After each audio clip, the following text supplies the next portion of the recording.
Welcome back to Métropole Grid. My name is Andre. Thanks so much for tuning in. It's September 14th, 2023. It is a Thursday like none other. There's only one like this. How's everyone doing? We got some snake drafting to do today. That's largely what's going to take over the whole stream, so we have a bit of explaining to do. Oh, how's it going? How you doing, Daijin? How's it going as well? Daijin, I can't spoil my snake draft, but I think something we talked about will be relevant. Please don't spoil no further than that. Hey, Not Again, resident snake hate drafter reporting for stream. We're going to spend a lot of time dunking on Not Again. There's no way not to within the narrative of what happened over the last couple weeks once we understand what snake draft is. It's the grid. Brennan, how's it going? Syndrin, how you doing as well? Hi, friends. How's you and the family? Kyle, reporting for duty. How are you doing? Hey, Lazy. Hey, folks. Hope all are well. All is pretty good. They're doing some pretty big construction on our street, so we get woken up real early every day. And we don't have water sometimes, which is okay, I guess. It's fine. Could be worse. Izzy, how you doing? Get ready. Have you played games before? Izzy, you've played snake draft games already. I don't think I haven't. As a New Englander, I do live off Dunkin'. We actually have Dunkin' Donuts here in Canada, specifically in Montreal. I know there's one by the train station. I wonder if it's there because that's the place that you're most likely to find Americans because they came in on train. I'm not sure. I never had Dunkin' Donuts, but I can't imagine it's that good. Giles, how's it going as well? Hopefully you're doing well. Today, there's a deck list of the week. This is the Intercontinental's winning deck list. Funny enough, it's been banned out. It's been legal for a week or so. And then if you're not familiar, there was a big ban list. Man, streaming twice a week makes Netrunner like content feel so weird and wide. Where like the ban list was this week. It's really important that we talk about it, but we already talked about it at length on the Tuesday stream. In short, this card here, DreamNet, which is a pretty cool card if you're playing Hoshiko, is the one card that the SPL ban team banned out to address the prevalence of Hoshiko. Hoshiko won Intercontinentals, Hoshiko won every Continentals, Hoshiko won many Nationals, not every single Nationals, and I'd argue that Hoshiko's in the best spot that she's ever been in terms of like not complaining about it. Because obviously she's incredibly performant, but I think she is still kind of fun to play against, and we'll see what these changes do. Because losing this card, that is an okay card in everyone else, but a busted powerful card in Hoshiko is probably the one card we can address. And maybe this will be banned at some point. Maybe we'll still see Hoshiko. Still think we will see Hoshiko. I still think it's pretty good. But yeah, we don't have this no more. I've played 4 other people now. It's been a blast. Have you lost yet? I don't think your corp deck should lose a game. It's shit. Dunkin' Donuts. When in Rome, eat Tim Hortons like the Romans do. I don't know, man. It's been a while. We were driving back from Ontario, and then we stopped at a Tim Hortons on an en route. En routes are these Ontario kind of rest stops between the highway that goes. I think they're everywhere in the highways, but specifically the highways between like Toronto and Montreal. And I had a Tim Hortons coffee, and unfortunately, I accidentally became a coffee snob. Because when I started drinking coffee, I wasn't like in college. I was like, you know, a young professional. And so I was like, I gotta make my own coffee. And so I got, you know, grocery store coffee. And then I was like, you know, French pressing it. And then finally, eventually, you know, it was the pandemic. So I'm like, I'll figure out how an AeroPress works. I'll figure out how to do a pour over. We got our own coffee grinder. And now Tim Hortons coffee is so offensive. This is such a privileged take. I'm gonna be like very honest that I know this is not a favorable take, but it is aggressively not good. If you want cheap, good coffee in Canada, my understanding is that McCafe, like McDonald's coffee, is kind of the thing to beat in Canada. But I've never had it yet because again, I've like only drink coffee when I make my own coffee once a day. He's been playing meta decks and snake drafts. I know, real meta decks. Step on Snake. Phil, how's it going? Nice new logo. We might step on Snake. We're going to explain what Snake Draft is in just a second. There's a random Dunkin's in Toronto. Terrence, is it good? Try living in Melbourne or Hobart and not becoming a coffee snob. It's impossible. Just because like the place is so hip and trendy, or because they just don't have Tim Hortons there because it's really far away. We cold brew in this household. Yeah. I think I could. I think my partner, like, we make like cold coffees, like iced coffees. I make iced coffees for her, but I don't know. I have sensitive teeth. It's kind of hard to drink cold stuff all the time for me. I'm a pour over gal. Yeah, I'll do pour over on the weekend when I got some time. If it's like, you know, a Thursday afternoon during lunch. No, I'm just doing an AeroPress. and messing it up and spilling it on my hand and burning myself today. This deck we're not going to play exactly today. I think this deck is really cool, and I'm interested if you can just like straight up 1-for-1 swap Dream Nets for Earthrise Hotel and call it a day. I think that's probably pretty reasonable. We might readdress this on Tuesday. This deck is like really, really cool. Man of the Moon took this and won Intercontinentals. It's such a strange deck. It has so many cards in it that you don't see very consistently. So like Patchwork being an Anarch console that you can play in 2023 is pretty cool. And the idea here is like all your extra cards are 2 credits clicklessly. Obviously this works really well with not only Steelskin Scouring, but Strike Fund. So for a click, you basically get a clickless 4 credits, which when you compare that, obviously it eats card draw. But when you compare that to some of the other consoles like Keiko, the most boring console of all time, that's 1 clickless credit a turn. This can be 4, which is pretty wild. Oh, straight my dude, my bro. How are you? Aaron, how are you doing? I think he got shoutouts as like a contender to be a competitive Canadian Netrunner player on the last podcast from what's it called, the ShadowNet. Air fryer coffee around here. What the heck does that mean, lazy? The coffee's so good, Starbucks opened a ton of stores and they all went out of business within months. How damn gentrified is your location? Like they've gentrified around the curve that now the Starbuckses are getting snubbed. That is incredible. For the extra crispy, I don't know what that means. I don't honestly know what an air fryer is. People think I'm the sicko. I love AeroPress coffee, but ever since moving next door to a coffee shop, it's sat fallow lol. Oh, Cato. Yeah. I don't know. Just enjoy making your own coffee. I'm not like, again, I don't have a good machine or anything. We just press it. It's when you fry the air. Huh. Air is friable. This deck is really cool. We'll go back to play it, but today we're going to be focusing on a weird standard meta thing called Snake Draft, which is something that I've been actually kind of ignoring for the last while, and it's, you know, it's caught up to me. This is a thing that we must have mentioned on stream many, many weeks ago. We were doing the Snake Draft. This is 8 players, mind you, from largely the northeast of America, and I think I'm the only Canadian here. This was organized from Dan B from Bushi in the New England Discord channel, something I was relatively new to at the time. And there's a whole bunch of people that are using this. This is you can basically ask Bushi. This is not made by Bushi. This is by Lucky Paper. I think that's a Magic the Gathering thing. And then there were some optimizations through, I think Chris is being shouted out. I'm not sure if that's Analyzed Chris from New York Chris. I'm not sure which Chris, but basically this is a really well put together Google Drive, Google Sheets template you can do to do something called a Snake Draft. The rules are all here, but we don't really have to read them because it's very, very simple.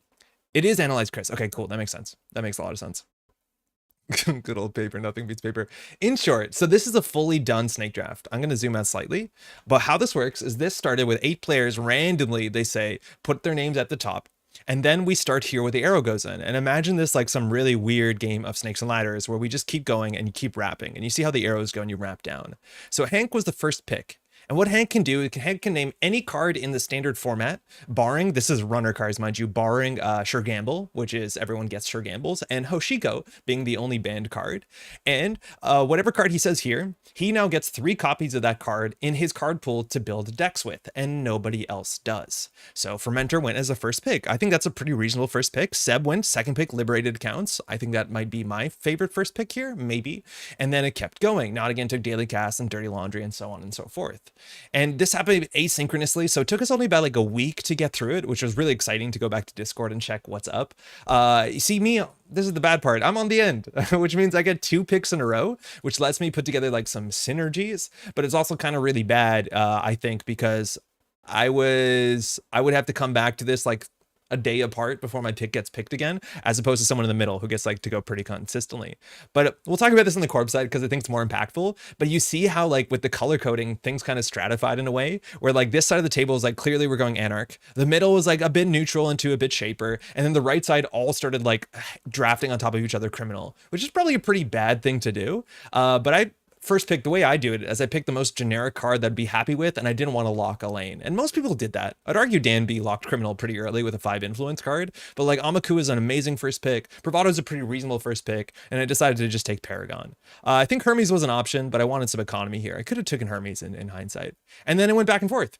On the Corp side, it's a bit of a nightmare. Oh, it's worth noting that you have to draft an ID here. If you don't draft an ID, you don't have an ID. And very specifically, when you go to deck building, you have a full set of Sure Gambles, Hedge Fund, and Spin Doctors. Hoshiko is the only banned card besides the actual ban list, and DreamNet does exist in this meta because we did this earlier. But most importantly, any card that doesn't appear on the sheet is allowed for anybody. So Egret actually was drafted. I was trying to find out a card that wasn't drafted. Eric drafted Egret. He's doing Rubicon Switch Saucy. That's a bit scary. What's like a really weird card? Diana's Hunt is probably not on this page, which means anybody can go and build a deck with Diana's Hunt in it, paying influence as normal. It's worth knowing that you have to do normal influence rules, so I'm clearly playing Sable, so I have 15 influence to use outside of criminal cards. And I quickly took Matryoshka and Chesva and said, that's going to be my breaker suite, and I didn't have to worry about anything, which I think is going to be only slightly a problem. No one drafted Metamorph? Nah, not yet. Rashida Yahim was first pick. I think that's pretty reasonable. Offered off his second pick is good. Regolith, I think, is actually maybe a better second pick. On the Corpse side, it gets a lot more interesting because Corpse are way more restricted. It's much harder to build like a reasonable Corp deck because you need economy, you need reasonable ice, you need a win condition, and then on top of that, you need like a reasonable agenda suite. And me being on the right side, I got a really ugly pick. Firstly, things we need to point out, we're going to play our first games today against Izzy. I haven't played any Snake Draft games. I have to play every single 7 other players, so that's 14 games of Snake Draft. Izzy went uncontested, and we let Izzy just draft in a competitive NBN deck. Is that a problem? Yes. Who is the only person that could have stopped it? Maybe me. But after she drafted Bologna, I didn't really want to play an NBN deck, so I just took the safety pick of Border Control and Wage Workers, which allows me to play basically any faction. And then when she took Opto Research, I'm like, oh, there's probably no good reason to play NBN. I think a big problem is NBN right now in Standard. There's like 3 powerful cards and then the rest are just okay. And once Bologna, Oppo Research, and arguably AR Enhanced Security, which hasn't been drafted, but I think you don't have to draft it unless someone hate drafts it, you're in a pretty okay spot. Okay, things get really weird though. So I drafted Wage Workers and then I think like, okay, well then I have to draft like, this is a problem. Asa Group went next. Managarm's gone, Vitruvius is gone, so building an HB agenda suite without Vitruvius on off-world office is a bit difficult. So I decided I'm going to draft Ikawa and send a message, and that's going to be my agenda suite, so I don't actually have to worry about an agenda suite for the whole game. At worst, I'll have a reasonable agenda suite, I'll probably have to score 3 agendas to win the game, and that's going to be an issue, but I solved that relatively quickly, and I think send a message is actually a pretty good agenda suite in a weird limited format. Then I started drafting Nico Campaign and Braun. I want to get some good ice, mind you, this was before Braun really popped off in Standard, so ahead of the curve there. And then I kept drafting Eli and Ansel. And then I want to focus on the column that is pretty weird. This is Not Again. Hi, Not Again. Not Again just started drafting all over the spot, just to hate draft folks. So there's a Keeling in here. There's a Sting, even though I'm not even sure what faction they're playing. There's an Earthsea headquarters. That seems like what he's going. And then I think Not Again hate drafted Architects of Tomorrow because didn't want me to have Architects of Tomorrow. I was clearly planning to play Architects of Tomorrow. I've drafted 3 of the best Byroids in the format, and now I realize I don't have an ID I can play. So nobody drafted PD yet. I've drafted Precision Design and tried to play some of the like just neutral economy, cheap to play economy. That's pretty reasonable. And then at the end, I realized I have a really terrible Precision Design deck. While I can just play like, you know, only 6 agendas and they have to steal half of them, it's hard for me to win. I don't think HB has any way to sneak out 1-pointers. I think a lot of good HB cards went. We had 4 people basically drafting HB. I think Charlotte got away with a pretty good Jinteki Atea Fast Advance deck here. But like Seb has, you know, a reasonable Sports Metal deck. Eric divided the Asa group pool. And then so I have like HB Glacier. And so at the last minute, I decided I'm going to draft MirrorMorph and Subliminal Messaging. So I actually have Wage Workers MirrorMorph. And that's what we're going to see today. Wage Workers MirrorMorph and have a pretty bad agenda suite, but at least I have pretty reasonable ice. And I think I drafted more economy than most people. I drafted like middling draft economy, like the economy cards that are just like good enough in the format. But yeah, it's a real suck it Andre move. Yeah, it's a real suck it Andre move. This was so upsetting to me. And I don't know what this deck is. So I hope Not Again's games are going really well with the, he drafted 3 IDs. What's going on? Yeah, it got really messy here. This is the one draft that also like got me pretty bad. I didn't think I'd have to go on my way to draft Next Activation Command, which is like a pretty reasonable card with all these Byroids, let alone in MirrorMorph, which forces you to do 3 different clicks a turn. It's actually really quite good. And I was super surprised. It was like either I draft Subliminal or I draft Next. And I was pretty confident nobody was going to draft Next Activation Command. So I'm not sure if Charlotte, she picked it because she didn't want me to have it or because she genuinely wanted it in her deck. Otherwise, I'm upset. I really wish I had this card because this card is a really big deal when I'm trying to score behind mostly Byroids. I think all the ice I drafted was Border Control and Byroids. And then again, all the cards that aren't in the card pool, we have access to. Yeah, I have options. I have some good options, so we're going to go from there. If everyone hate drafted IDs on the runner's end, I think the runner IDs were less hate drafted. I don't think many people drafted more than one ID. I think Eric has some options here. This is a canister. This is Eric Hayden from Neon Static. But most people, there was a bit of weird hate drafting. I think we were making fun of Eric who like drafted. There was one really funny draft really quickly. Egret went fast. What was the one thing we were making fun? I think we were making fun of there was one draft that was a bit of a meme that went like really way quicker than you thought. But like these are all like there's no card here that's like very confusingly bad. So I think you have some good stuff. The ending drafts get a bit strange, but some of these can be like hate drafts. Like I don't know if Izzy's playing Joyride or if Izzy just didn't want anyone to have Joyride. We'll find out. UAV and me drafting my ID the last. Yeah, you have to draft an ID, mind you. Otherwise you play with a blank ID, so you're forced to. Urban Art of Visage on 3rd after Arasana. I think Lily Pad's maybe a more important card, but like it might be hard to play Arasana, right? Like you have Hush, that's fine. Cubon is over here though. I think Not Again hate drafted Cubon, which is pretty funny against the Arasana player. But it's, yeah, Smartware Distributor got drafted relatively soon, which is pretty weird. But I think like the first player slot just basically won it uncontested. Like once you pick Essa, nobody's going to go out of the way to hate draft any of the sabotage cards. So like you don't even have to spend a slot here on nobody. You actually drafted Chistushka. There's a chance you didn't have to draft Chistushka, which is pretty wild because just no one's going to touch that stuff, which is great. Did I understand correctly that the drafted cards are blocked to others while undrafted cards are available to all? That's exactly it. So there's a list here of all the cards that are locked out. So you see the name behind it. So because Wildcat Strike was drafted by Hank, nobody else can build with these. So these are all the cards that are left in the format. I think there are some mistakes here. Like I think Inside Job doesn't show up on this list for some reason. I'm not sure if that was updated or not. It might have been, but I found some cards that didn't show up on the list and I think I drafted Inside Job. But that's the idea. Yeah. It's just really ugly how this is like all the Anarch cards, and once 2 people drafted Anarch, everyone gave up on Anarch, besides like spot hate drafting subtle small things. Yeah, this got really ugly when all the Shaper players are like, I guess we'll have to figure out what an ID is. I wonder if you had to actually draft Consume here. You probably didn't, but like, you're probably happy that you did. Boost the stream to make Andre play Chestushka. Say Chestushka as much as possible. Chestushka? Okay. Izzy. You ready? I need to kick you out of the chat, unfortunately, because I have to open up my deck. And I got a spicy deck to talk about. You can see here that I'm definitely playing Sable. I like Sable. I want to play the Matryoshka Chesva engine, and that's all the programs we largely need. What's really cool about this is relying on an AI is actually really, you can tell how powerful it's going to be, because if we look at the Corp draft, in terms of the AI hate in the format, it's really countable. So specifically, bye Izzy, I'll message you on Discord. Izzy has Virtual Service Agent. That's something that we might need a decoder to deal with. But the only other card we really have to care about is Wraparound, which is here. Again, Dan B's deck, whatever. We'll deal with that when we get to it.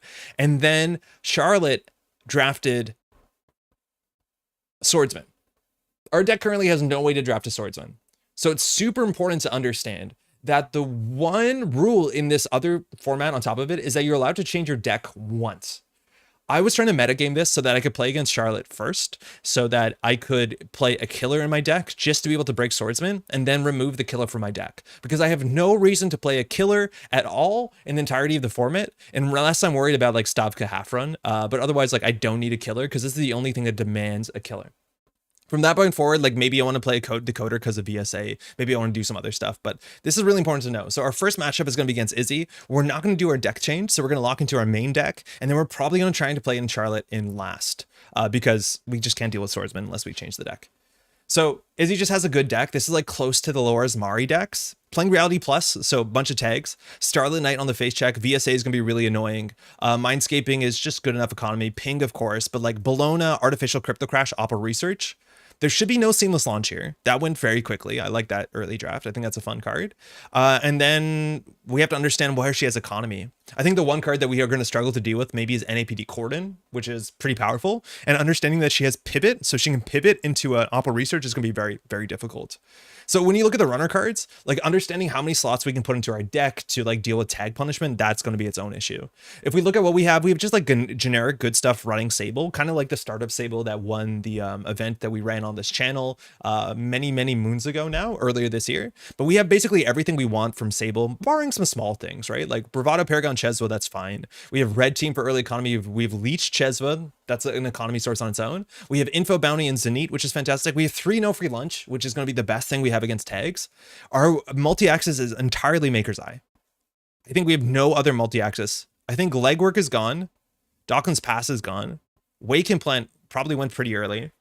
So yeah, all we have is like 3 Maker's Eyes. That's fine enough. Jailbreak was gone too. Somebody took Jailbreak, I think relatively early. Okay, yeah, Izzy took Jailbreak. Inside Job, Shutdown, that's going to be our pressure. I don't think Corps are going to have big economies, so just shutting down anything. And we have security testing, and we also have Flip Switch for more tag tech. So we actually have a fair bit of tag tech, which is pretty nice. Are you playing against everyone else? Yeah, I have to play all 14 games. So we're going to start today playing against Izzy. The Corp side, we're doing actually something pretty spicy because I realized that our agenda suite is so bad that it's really hard to win the game. So we're actually playing an alternate win condition. Would love to hear what you would have drafted had you gone first, second, third, assuming the ones got picked. Oh, Thanos, that's a really good question. I have to look at it really quickly to figure out what it would be, but I think there's not gonna be a lot of surprises. Like I think Regolith first is pretty good. I think getting the best agenda in an ID is one of the best things you can do to lock down that identity. This is my Snake Corp. This is probably not what you're expecting. We're gonna try and win by clearinghouse because we have no incentive to score these agendas. So we're playing MirrorMorph. I drafted 2 HB IDs. This is one of my last drafts. It was MirrorMorph. So the first, second, and third actions, if they're different things, we can get a credit or a click back. We can do that pretty consistently because we actually got a whole bunch of MirrorMorph stuff. Nano etching is something I think we drafted this, so nobody else can have this. This is great with that. We have Nikos, we have Wage Workers, so this is really ugly to have them both in the same deck, but if we do something different, we'll get a click back, or if we do something the same, we'll get a click back. Great. And then this is our win condition. There's this old startup deck called Widowmaker, and the idea is that every turn with, the value that we can get, we can just like advance the clearinghouse. I tuned in at the absolute worst time and now no clearinghouse. It's okay. It's no big deal. But we can just advance this thing like really slowly in the remote survey and hopefully kill a runner because almost no runner has meat damage protection because there's like none in the format. Only one player has steel skin scarring. That's not going to matter. And then we just want to build the best Glacier remote server we can. Unfortunately, we have no defensive upgrades at all. We have no Managarm, Anoetic is gone, Adrian is gone. So all we have is Cold Sight Server. I'd argue we maybe want 2 of these because it's probably the only defensive upgrade we have access to. But understanding how a runner is going to run through like a Ravana, let alone a Brawn, and Brawn should probably be a 3-of. I think Oncel should be less than a 3-of. Into border control, that's the best we have. And then eventually they will slowly die, hopefully to Clearinghouse. And if not, we will attempt to score out. And at least we have an Ikoa project, which is reasonable with our ice. And this is what we're doing, a mid-range Glacier thing. We can still change this before we lock it in. I don't know if there's any quick conclusions anybody thinks is great. I think Braun is so good. We'll play 3. I think we're playing Hakarl for some reason. I'm not sure why we're playing Hakarl. I think the core damage seems reasonable. We have a lot of 0-costers, and core damage actually helps, but I think that's probably incorrect. The thing is, like, only one person has Cleaver, only one person has Corroder. So, like, even these mid-range ice seem a lot worse than they are. I thought Hakarl was your favorite ice. I don't even know how to pronounce Hakarl. So, yeah, this mid-range ice is pretty reasonable because I don't think anyone's going to break this well. We have a single Loki because why the heck not? I think it's good with Hakarl. We also have, like, core damage subroutine to copy with Ravana, which is pretty good because Carl is dope. And then we have 3 Ikoas, 3 Sentimeters, and remote enforcement. So it's really, really, really hard to score out. Sure, Carl. Hey, how's it going? We have Subliminal to get like sick MirrorMorph tech. We have 3 Sprint, which is fine with MirrorMorph. We want to set up the clearinghouse as soon as possible. Does Hakarl turn on Stegodonk? It technically is a Stegodonk card. I think it's just like one of the worst Stegodonk options because the subroutines don't really do that much. And it's really expensive, right? Like you're not spoiled with Stegodon options with Formicary, Ablative, Magnet, Gatekeeper. It's like the 12th. Stegodon card, I think. I think 3 Wage Workers might be wrong. I'm wondering how many runners can just not afford to trash this for 4 and that we can use it in some weird way. But I'm going to try this. I think this is fine. It's like we have to look at all the HB cards we can't play. And like this is the only win condition I think we had access to that nobody drafted. Because scoring out without a defensive upgrade with this agenda suite is like pretty ass. I think Punitive Counter-Strike actually wasn't drafted. Was Punitive drafted? Oh, it was drafted. Okay, Hank is Punitive. That's important to know because Hank is Fuji. Okay, so we don't even have that win condition. Hey, Pouch, how's it going? I'm doing good. I think we can lock this one in. The question is whether we should have a second Cold Sight. I'm not sure. I think the Cold Sight is pretty good. The problem is like Cold Sight server is inherently really bad with 5-3s. Because we can't install advance on top of a Cold Sight. So we can do like install advance Cold Sight and then we can't advance it again. So this is why I ended up on a single Cold Sight. I built this deck like 3-4 weeks ago before Canadian Nationals and haven't touched it since. So if there's like a big issue, we at least can get one deck change here. Rototurret as a 1-of seems nice too. On the runner side, I think we have a bit more flexibility here. So Snake Runner. This is basically just value-based Matryoshka. So I'm going to cut the afterimage and Mimic I think we have to run one way to deal with VSA agent, because that will give us a tag. We want to not deal with that. But otherwise, we just have as many 3-ofs as possible to be as consistent and as like straightforward as possible as a deck can be. We're playing Proco because it is an economy and card draw source, and it's nice to get that all in a single package. We can't career fair this down, but we'll get this down and start drawing up. We have 3 no free lunch because it's an okay card in a limited format, let alone we're playing into the tag matchup right now. We have 3 info bounty because I think we need it early. I don't mind discarding cards with Proco, but you could definitely do something else here. We just don't have that many options. And we have like 1 influence left over to use. And I think Mimic and After Image existed. I was actually going to play After Image without any stealth cards because this does not require stealth cards to break, what's it called? To break Swordsman, which is the only ice that we actually are worried about. So I think we just need to play in a decoder. The problem is the decoder options are probably pretty bad. Whatever's left over. I don't know what the decoders are. Subtype decoder. So I think it has to be Abagnale. It's just like having to install an Abagnale to deal with VSA seems awful. But we need to see what code gates Izzy has. So it's just VSA and Enigma. So that's like 2 strength. So as long as we can get something down with 2 strength, that's probably good enough. So what would our options be? Did anyone draft Abagnale? Abagnale's fine. It's okay. Amina, I have no doubt Cat's Cradle and Shibboleth were both drafted pretty early. Not pretty early, but relatively early. So we'll search Amina. That's fine. Shib was drafted by Dan, by Bushi. What's the other one called? Cradle? Cradle? Okay, so it's just Abagnale. So I can take Abagnale, it's fine. I don't know if there's a 1 influence decoder that is like better than that, because I have 1 influence I don't know what to do with. It's a Buzzsaw. There's no way Buzzsaw wasn't drafted. I'm not even gonna look. Hyperbaric, the thing is we only have like 1 influence, because I think I want to spend as many Maker's Eyes as we can. So I think we'll play 2 copies of Abagnale so we can find it somewhat early. Mirror NRDB that took drafted cards into account and only showed what's available would be sick. I wonder if there's like some convoluted way to do like X minus and then you actually type in the whole card suite. And it's like probably such a big logical string that the whole thing breaks. But this is 45 cards and I feel very good about every single card. 3 emergency job is pretty wild. 3 inside job is pretty wild, but like a lot of these games come down to fundamentals and we're just trying to set up our Matryoshkas and just run once a turn with Chesva and build value. I guess HME, if you want to get on an advertising campaign to get your good name recognized out there. What are you talking about? I think I'm fine with this. We just have 1 influence and I wish I could like sort for what cards are in the pool that are 1 influence. Is there a 1 influence card anybody feels really strong about that you'd love to play in standard? And then we can double check whether it's like available. I think Baya Bands is actually really good with Chesva. I'm pretty sure someone must have drafted Baya Bands by now. Yeah, Hank has it. Beans. Sorry, I'm over here. Yeah, I'd love to actually play Baya Bands in this list. But just looking really quickly at the 1 influence cards. Strike we can't take. Whistleblower I think is actually gone, funny enough. Wait, can we play Whistleblower for this? DJ for shutdowns? DJ was definitely drafted. I think, yeah, right here. Nottingham has it.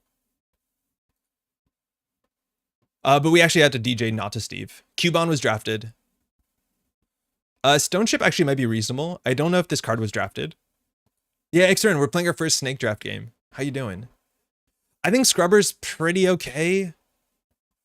I don't think there's that many people in assets though. I think No One Home wasn't drafted as a way to deal with Oppo, but it's not amazing into Oppo. It only deals with 2 tags. Networking actually might not have been drafted either. Oh no, it was. Nottingham has it. Yeah, and then I just checked. Yeah, it was drafted. No killer. No, we don't. Dave, we only need a killer for the 1 matchup where someone's playing Swordsman.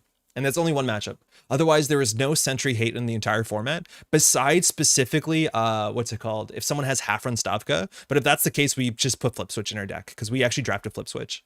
I actually wonder if this is the matchup where we can play Flip Switch. The thing is, like, it clears a tag for a credit and a click. It's not that much better than clearing the tag. Yeah, we have a lot of tag access, so I don't know if we need Flip Switch. But if we play into Stavka half run, we can consider it. I honestly don't know how to spend this influence. We can't play Career Fair. Cat, how's it going? Baya or Deuces, definitely both drafted, but Deuces rotated. Baya was drafted, but we're playing in standard, barring the last 23.09. We're in 23.08. Did someone take Airblade? Because I'd actually take Airblade if no one took Airblade. Whoa, did no one take Airblade? Whoa, no one took Airblade? Izzy must have Funhouse. Oh, yeah. Oh no, Dan has Funhouse. Flip switch means you can face check anything you want to Sable, which is great early pressure. Yeah, but you can largely do that with 2 copies of Matryoshka anyways. We're allowed to 1 swap Kato, so we're going to try and play against the swordsman matchup last. I think we can play Airblades in this and feel okay about it.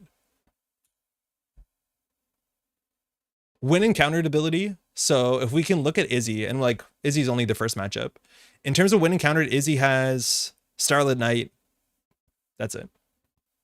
Yeah, aggressive inline. Did you play that game? I beat that game multiple times. All right. We can cut 1 a card here. I kind of really like all our 3 ofs. Like, we're just trying to play as simple, fundamental pressure Netrunner as we can. I think I'll play 46. It's pretty bad with Matryoshka to play 46, let's be honest. Halfway through drafting the Philly Snake, I'm so hyped. Also, my drafts are rubbish. What do you have? It's really funny to see like how rubbish some drafts can go. Cut 1 Paragon.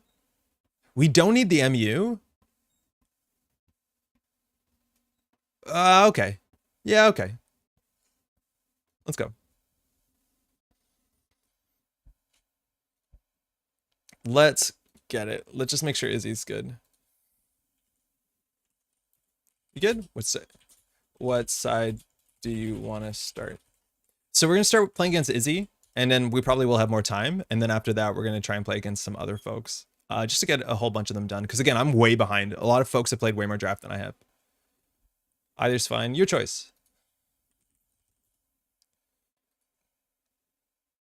Andre, you have a strong opinion on me watching while I stack poker chips? No, it's fine. And mind you, there's like, this is all for fun. So like, it's not super hyper competitive. It's just kind of more fun. But no, I don't mind at all. Nyusha, Sable Sintashta. Okay, Izzy's gonna run, so we're gonna corp first. KK. Wanna lobby with a pass?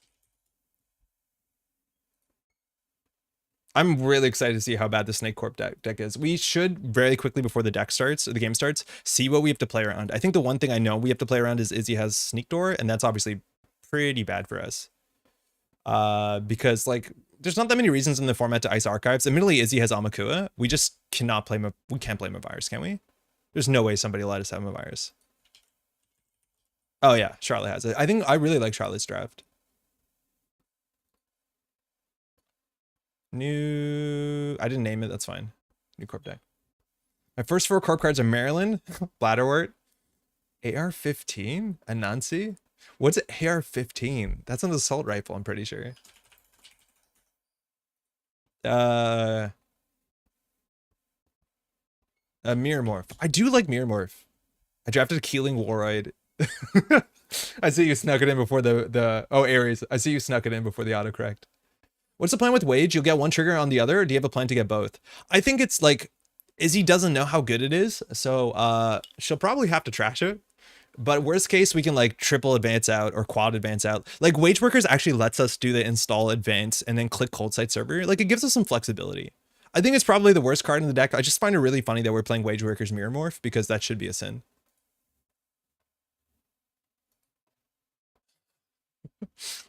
One second. Password. Oh, you're gonna see it. Okay, hold on. This is a hack.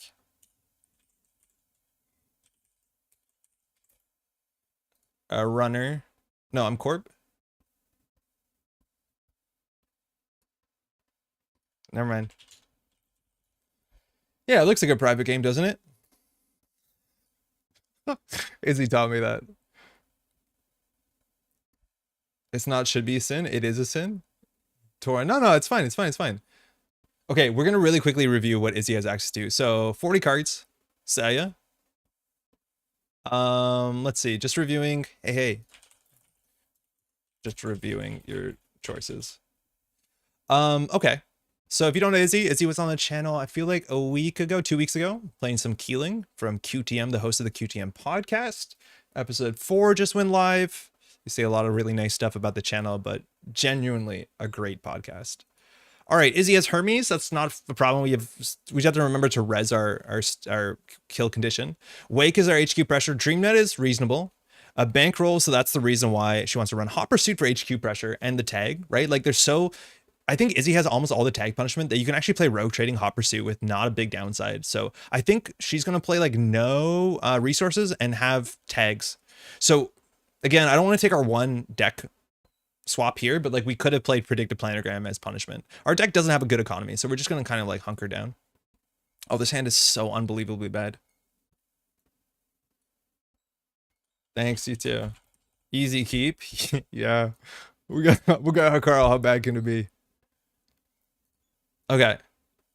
No diversion. Still good HQ pressure. We want to do our... It's going to be really hard to get MirrorMorph off this turn, but we have a good incentive to ice up everything. So I'm going to put this on R&D, put this on HQ. This is for a remote server. We'll just click for credit here. We'll see how aggressive she is. Because, like, they can always click through stuff. This is a real big bummer because it's a Ravana. That's respect. Respect. Again. That's card draw 2 credits, 2 accesses. Pretty good turn 1. Click 1. Nothing there. That's good for us. My runner draft is criminal without money or draw. Oh, it's like normal criminal. That's fine. You just click to draw a lot. It's fine. There's a DECKLISTS. Okay. So we know we're not going to flood up worse than this, which is great. Sprint is okay. So in theory, we want to do like draw, install. No. If we do install, and she calls it, right? Like she probably trashes this. We need to keep her out of HQ because that's 2 credits. So we res the Eli for sure. So I think we pat our hand a bit. We can draw 1 totally safely. If that's the case, should we sprint? Yeah. Nice. That's really good. So we'll shuffle the agenda back and we'll shuffle. I think the end cell is like so far from affordable.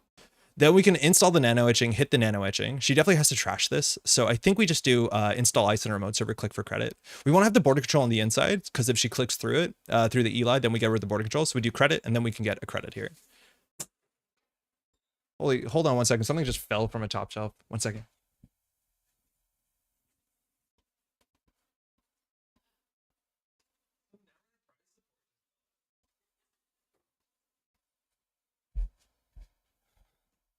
All right, she's sending it again. Come on. Now we have 8 credits. The problem is we put a Ravana here, assuming that she would do HQ pressure, so we can't res that. That's really quite bad. Now, if she gets to send a message here, we got to res something. Ugh. Not a good trade. Now, again, she needs to steal 3 of the 7 agendas in our deck. But she's getting away with a lot. Like 2 uncontested jailbreaks, stealing 3 points is obviously pretty good. This card is like so much value. Imagine we res like just a magnet. But I think they understand pretty well that we have mostly Biroids.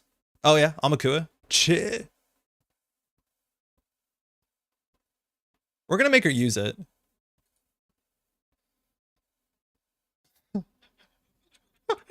Criminal with Devil Charm Chisel? What the heck? That's so much influence. This is a huge hopper seat, though. Sees 2 cards. Trashing a Nico is pretty good. The tag we have no punishment for. So we'll do HQ. We need ice up. They can click through that, and that's like pretty good for them. I think we're just gonna do this though. If we did credit, it's not that much better. Mind blown. America's going pretty standard include.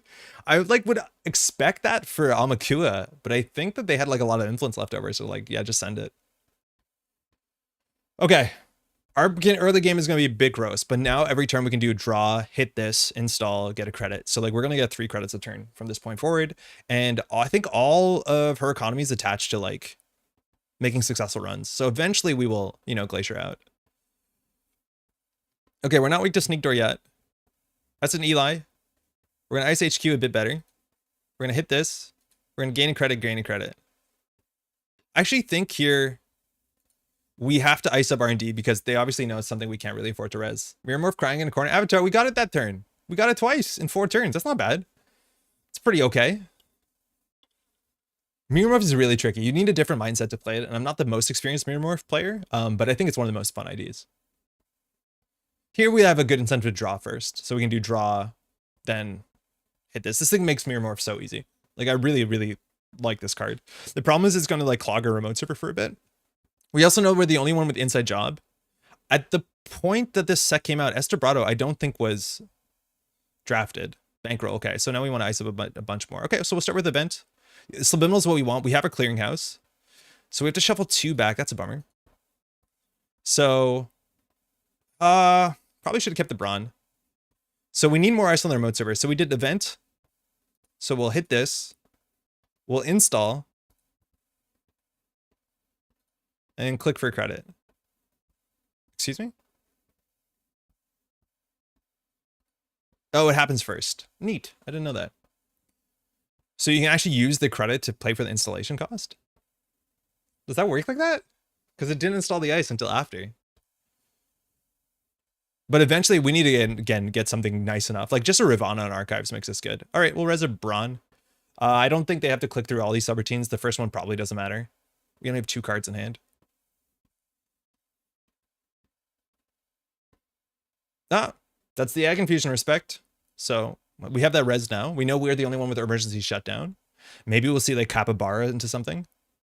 It's awesome to see people still playing this game. It's been at least a year since I checked back in with the game. I'm also very happy to see this particular channel thriving. Fathom, that's very kind.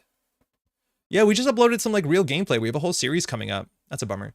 But the game's in a really, really good spot, undeniably. We're playing Snake Draft right now, which is like its own thing. But yeah, it's really cool to see like a bunch of old folks who watched this channel a long time ago now seeing like in play, you know, seeing live play stuff again. Okay, we'll draw. I think we're going to hit this. Click for a credit. Just get a credit. We could subliminal here. I think we will.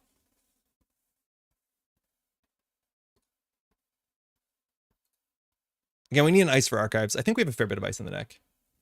Yo, Jenny, how's it going? What's Friday like? It says when the 3rd completes on MirrorMorph. Do you think Jaina has it wrong? I wonder if this has different text. Now it does. When the 3rd completes. Yeah, you're right. A bunch of old folks? Yeah, you know. Been playing the game for a while. 16 credits. I don't know what a breaker suite is. Hey, Cror. Kurapira, nice with 2 barriers so far. We get our sub back. That's nice. Okay, so we're going to start with an install here. Our hand's pretty bad. We need to find another ice for clearinghouse. Okay, so we did install. I think we're going to get sneak doored here. So I'm going to red level clearance to draw 2 first. It lets us fix our hand. That's exactly what we want. Then here, I think we're going to install a non-agenda because we've already done one install this turn. Put that on archives. So we can play subliminal. No, we played red level clearance. So if we hit nano etching, we get a click back.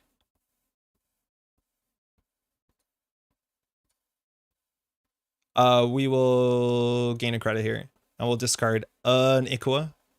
I don't like that she can force out the Spin Doctor here. 3rd complete is the old text, but Jaina is still wrong, I think.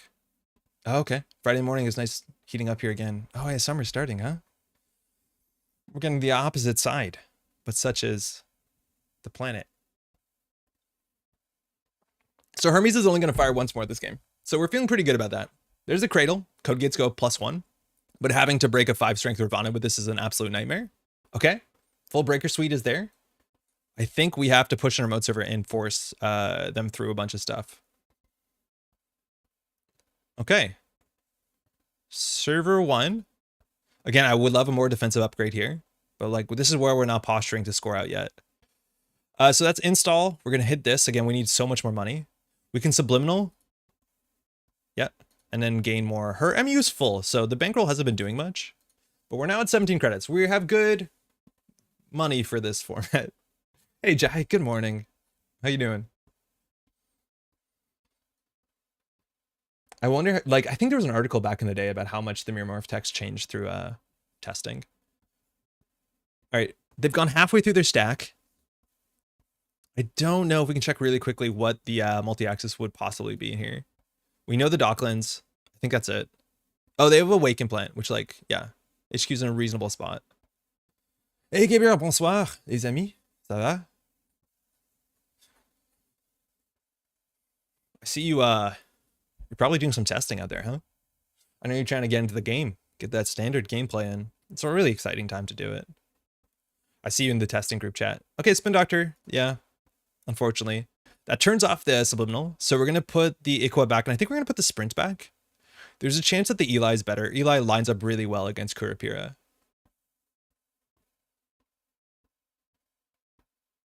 It's a shame to have one spin doctor out before we like started our Keeling lock.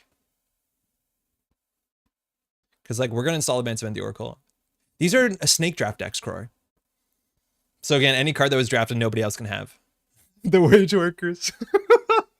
MirrorMorph wage workers. I think we made a mistake. I'm gonna sprint for more ice. Ooh, that's a nice one. It's kind of a liability to have these uniced. They're not unique though. And they count as different actions, right? No, they'd be the same action.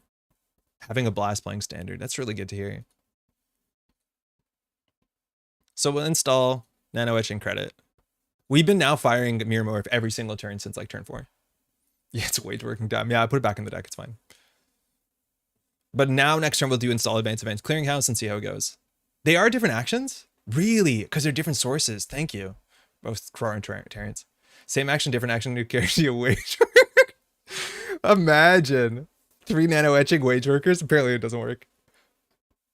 Yeah, I wonder if it's a liability. There's no, you know, bank job anymore, but I don't know. With Amakua in the deck, we don't want to put like uniced remote servers. And it's like kind of hard for us to destroy our remote servers. It's only Spin Doctor because we don't have like NGO front. We don't have Rashida. So like once we build a server, it's generally permanent until the second and third Spin Doctor fix it. Basically she's just waiting until we you know, flood up. Yeah, like this. Like she can win in one run.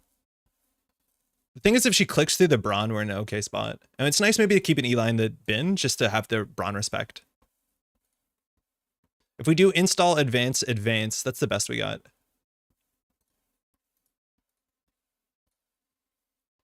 Yo, Jake, how's it going? How's September been? Bankroll seems fine. Yep, she runs for just bankroll. It's like she can check it. Okay, Loki. Nice. This is where the money starts flying because like she hasn't produced a lot of economy. Choose a target for Loki. It's also Bran. So this gains the subroutines of Loki. Sorry, of Bran before all its other subroutines. So it's a barrier. That means if they want to break it, it's 2 for strength and then arguably 4 more subroutines. So it gets pretty expensive. Looks like she's going to go for it. 6 credits. Continue. This is actually a really good break for her. It's an on sell. It's a really, really good break because it's only 2 credits and 3 bullets, depending on how she wants to cut it. And this actually almost entirely charges up the Kurapira. So we're going to lose this one. That's for sure. But now some decisions. With Subliminal and MM clicking trigger WW as well.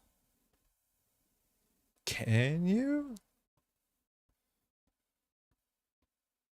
Now, you don't want to really click through all of this because she knows that we're on Ikawa. So she wants to access with a click and 2 credits. In theory, she needs to access with 3 credits. I don't think it's going to matter. We can't really pop the border control here. Yeah, there you go. Oh, she has 1 credit. She is almost 1 credit short. This is going to be all her money, though. And I don't think we can border control this here.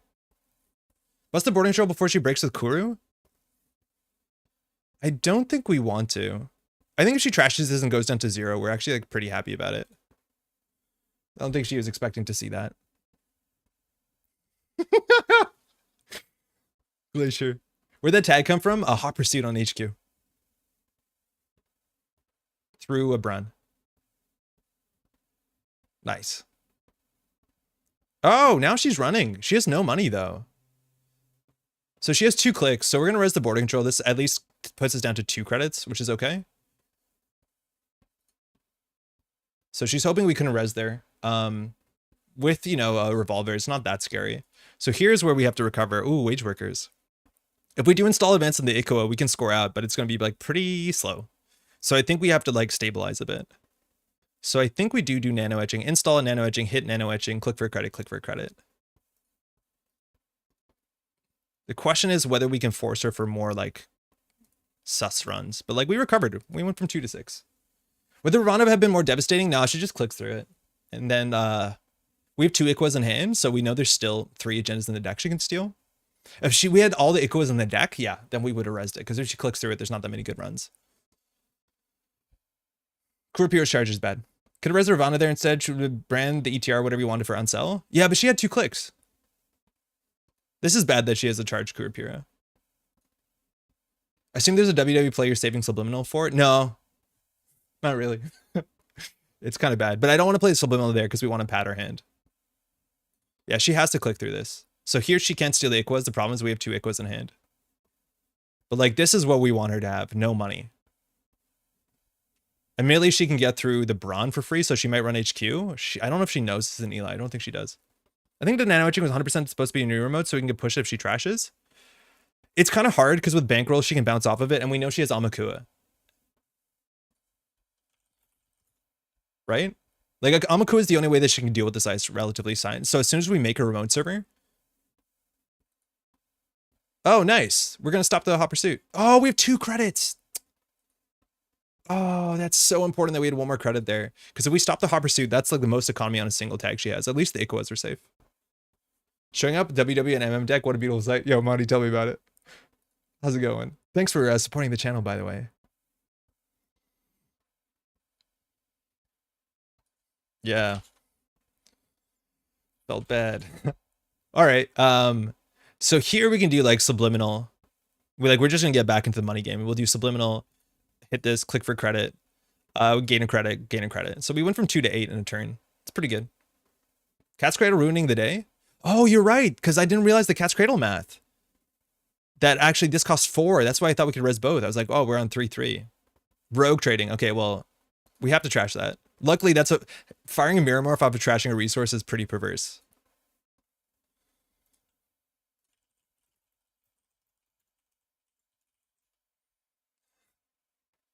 Yeah, it's a unique action, exactly. So we'll hit that. We'll hit this. We'll gain a credit. We can install 1 card here. The question is basically where we put the Hakarl. Hakarl deresing a nano etching is pretty fine. Hakarl into Kurapiro is actually pretty good. Currently, we will lose the game up of R&D, so I'm going to put it on R&D. Yeah, we definitely got to trash that. We cannot give her a card that has 12 credits on it. Now she's at 17, right? Like, that was all the hot pursuit. If we had 1 credit more, that Cat's Cradle, we would have stopped the hot pursuit. She would have been at 0. Instead, she's on 17. And now she can spend 3 clicks to get 6 credits the next 2 rogue trading she has, which is, like, doable. But yeah, this deck, we just need defensive upgrades. We just don't have them. We just don't have them. I wonder if we need to spend, like, all the clearinghouses in the deck. I also wanted to draft Restore. I think someone drafted Restore in the last line too. Oh no, sooner than I thought. But Restore is a really, really good MirrorMorph card because you can restore the clearinghouse on tempo. Unfortunately, we can't really do that. Yeah, this is looking pretty bad for our corporation over here. There's the sneak door. Feeling okay about that. Get the Ravana res. So she's going to take 2 trash runner cards, I think is the safest thing. So she has to pay 6 here. That was the best we can ask for. Now she's going to get 2 credits off this run. She sees an Iqua. She can't steal that. She doesn't have 2 clicks, or sorry, 2 credits and a click. She's missing a click. But now we have pressure to ice up our archives again because we could lose right here if we don't draw an ice. That's really good. Okay, so we're going to do install credit gain. I don't want to hedge because we want to pad our hand. So we'll just put this on archives, credit, gain a credit. Eventually, she'll run out of money. Double Ravana is so expensive. Yeah, you have to click through one of them. So like her best line is click through 1, pay 5, access to. Do we nano etch in the ice server? Just wondering if we don't have enough money, trash 2 is enough. I think we have to. I don't think we can build a nice remote server against the deck that's playing Amakua. Click, click. All right, she has Fire Unbroken. That gets an Eli there. Feeling good about that. So now she has to break 2 Elis in a row with Kurapira. Technically makes the brown cheapers, but 5 means that they can't get through this one. We're getting there. That's the 3rd jailbreak.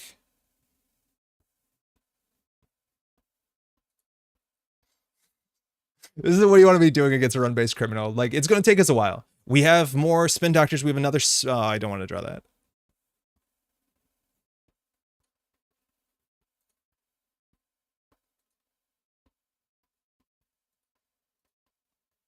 Okay.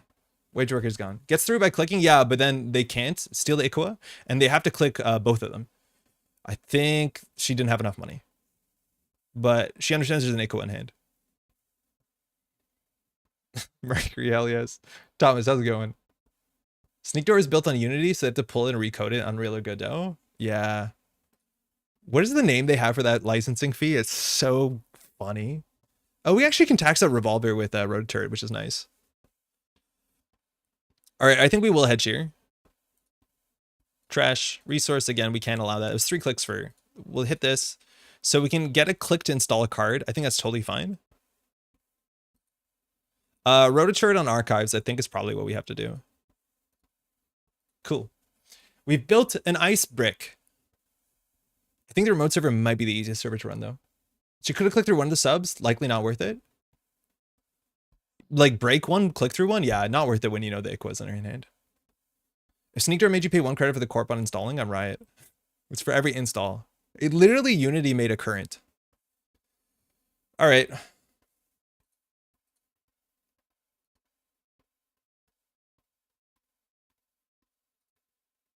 We will eventually outscale them.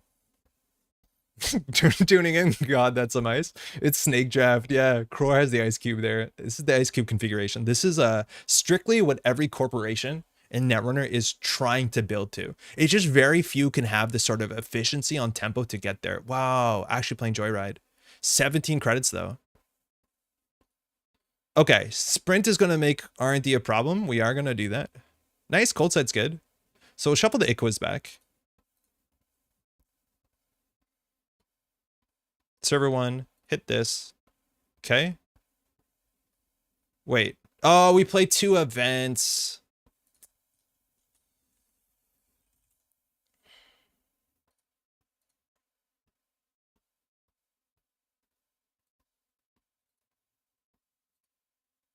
Cool. This is the ideal corporation form. Archives cost 12 credits already. Surely doesn't need the road turret. It kind of does because it's not going to cost 12 credits. It's going to cost 2 clicks and 5. Which, like, you pay that back with Docklands Pass, and, like, there's not much else going on. Like, we lose an HQ. So, like, is he just going to set up and eventually we will lose on HQ? Okay, we need the Spin Doctor here to get clearinghouses back in the deck. Oh, that's actually a card that could do something with wage workers. I think the remote enforcement is something we can...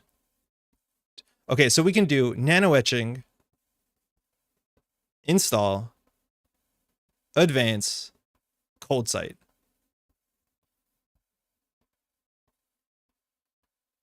Oh, it's just shame how bad on sell is. No, we need to get this on server 1 first.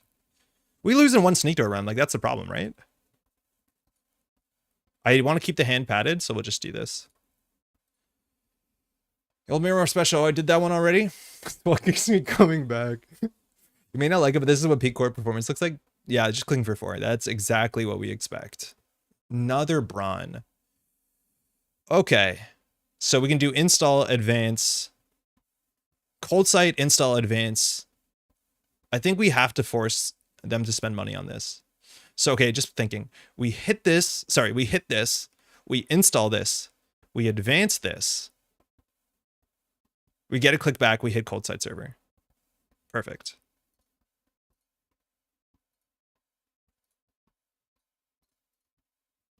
Gain a click to do something we haven't done. Res, place a power counter. Okay, running the server starts the cost to click in 2 credits. It means that they can't click through all of the Brawn.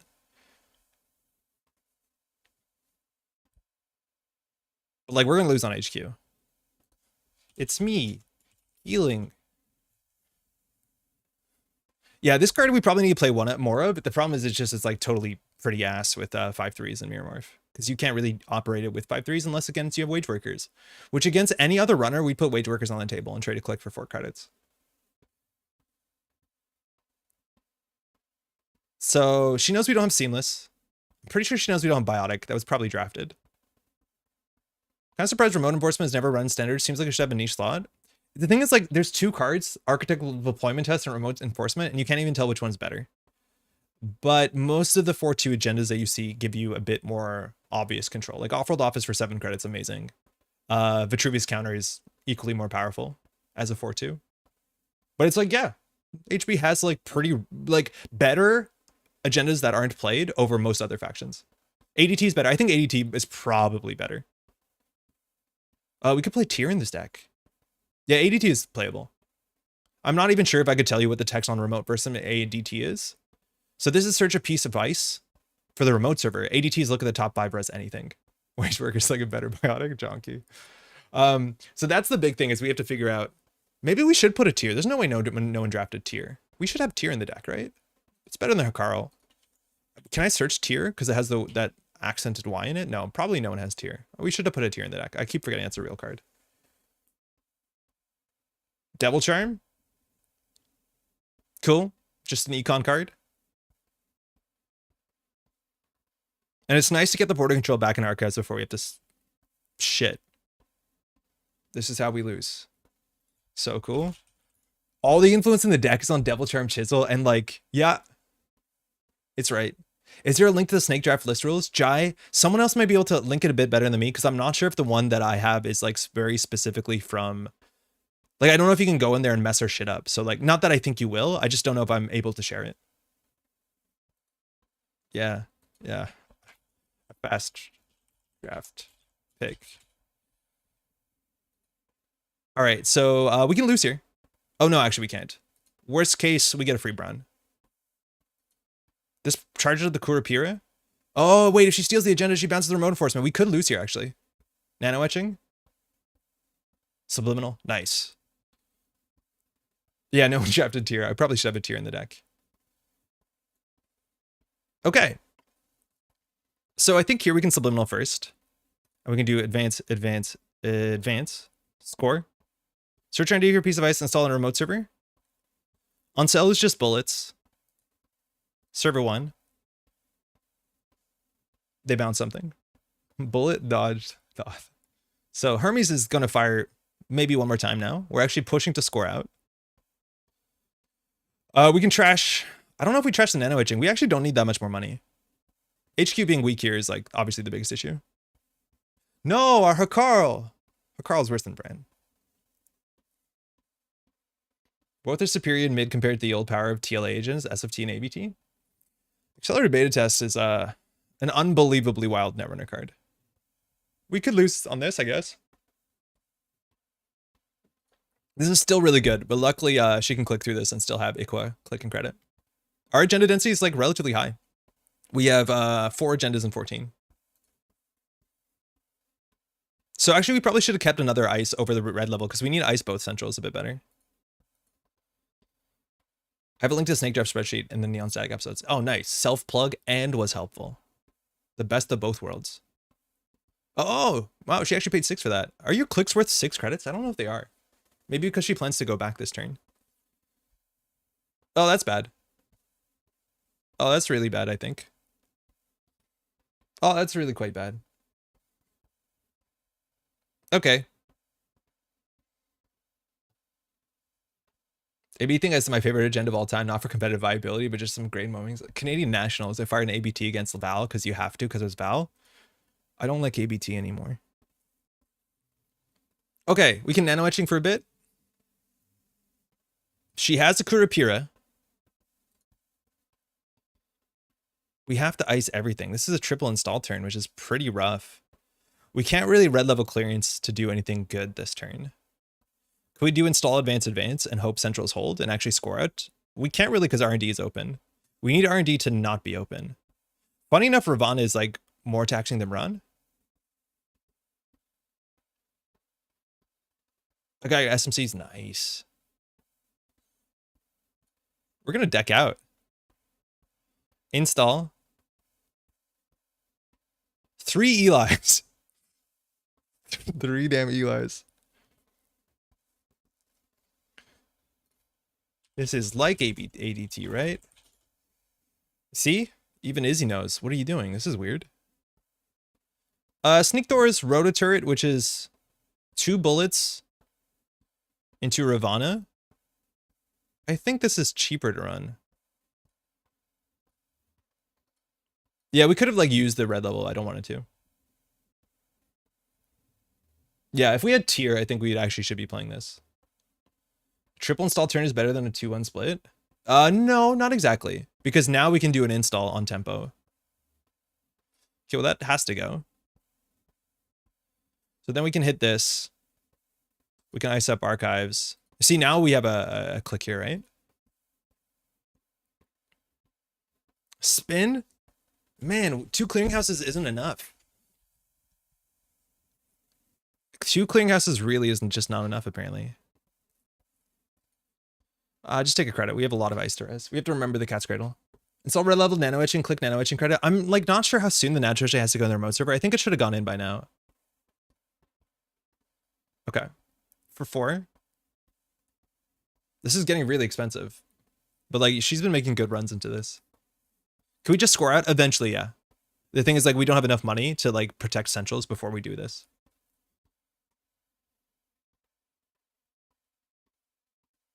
So now again, this is 2 clicks, which means that they can't steal Iqua anymore. So this is 6 + 6. Getting the border control into archives. Okay, cool. That's the best case. Again, I don't know why you don't click through that. Your clicks are not worth 3 credits on this turn. Like if you're going to do nothing this turn, she could have had more money if she clicked through that. Credit, hedge. I don't want to install the nano etching because we go to less cards in hand.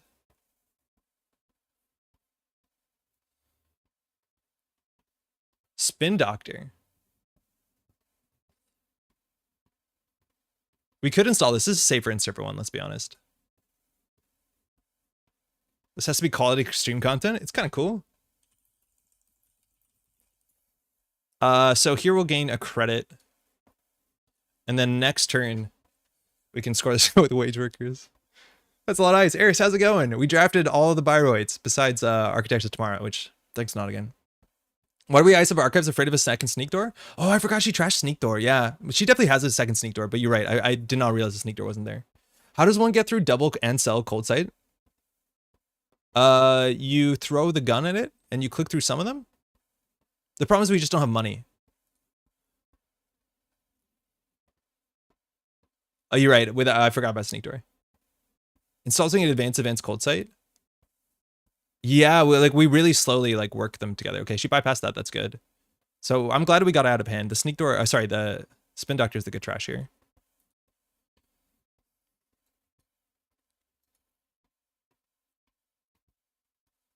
We don't have to worry about Hermes anymore. Click, click, nice. Still has a click and 2 credits. It's gonna be very important. Red level wage, nice. The worst hits. She has Amakua, right? Like I think she should get it down. Yeah, Nico campaign. We drafted Nico early. Is it better than nano etching? No. Okay, so what can we do here? I think we do red level clearance to clicklessly gain a credit. Gain a click. Gain 2 credits. So we can do advance, place a power counter, gain a credit, advance. Boom! We're MirrorMorph experts. We can score out next turn. It's all about R&D. It's all about R&D, and luckily the Iqawas are still in the game. Hey, Neil, my coworker blew through your entire pod last week, and now he's starving for content. You gotta help the poor guy out. They're starving out there. This is just an archives run. So we need to not spend a lot of money here. Why is this run? Oh, this is an archives check. Okay, we want to pause here to like make it seem interesting. Sure, your coworker, buddy. Okay, so this is a rototurret, which is not great. Like, we just need to keep the money, so we're not going to res here, but we want to like make us seem like we're thinking about it, just so that like she really takes the bait on running archives. She's going to, obviously, she made the run, but you want to make it weird. We're gonna record this weekend. It's all in hand. 2 self plugs and 1 stream. Indefensible. Okay. You think she double clicks again? I think she should be double clicking here. There's no way. Yeah, her clicks are now worth 3 credits each. Bankroll. Okay, just checking. 2 wage workers. Who would have guessed? And a brawn. Oh man, imagine we top like a red level clearance so we can get a piece of ice there. Swimming.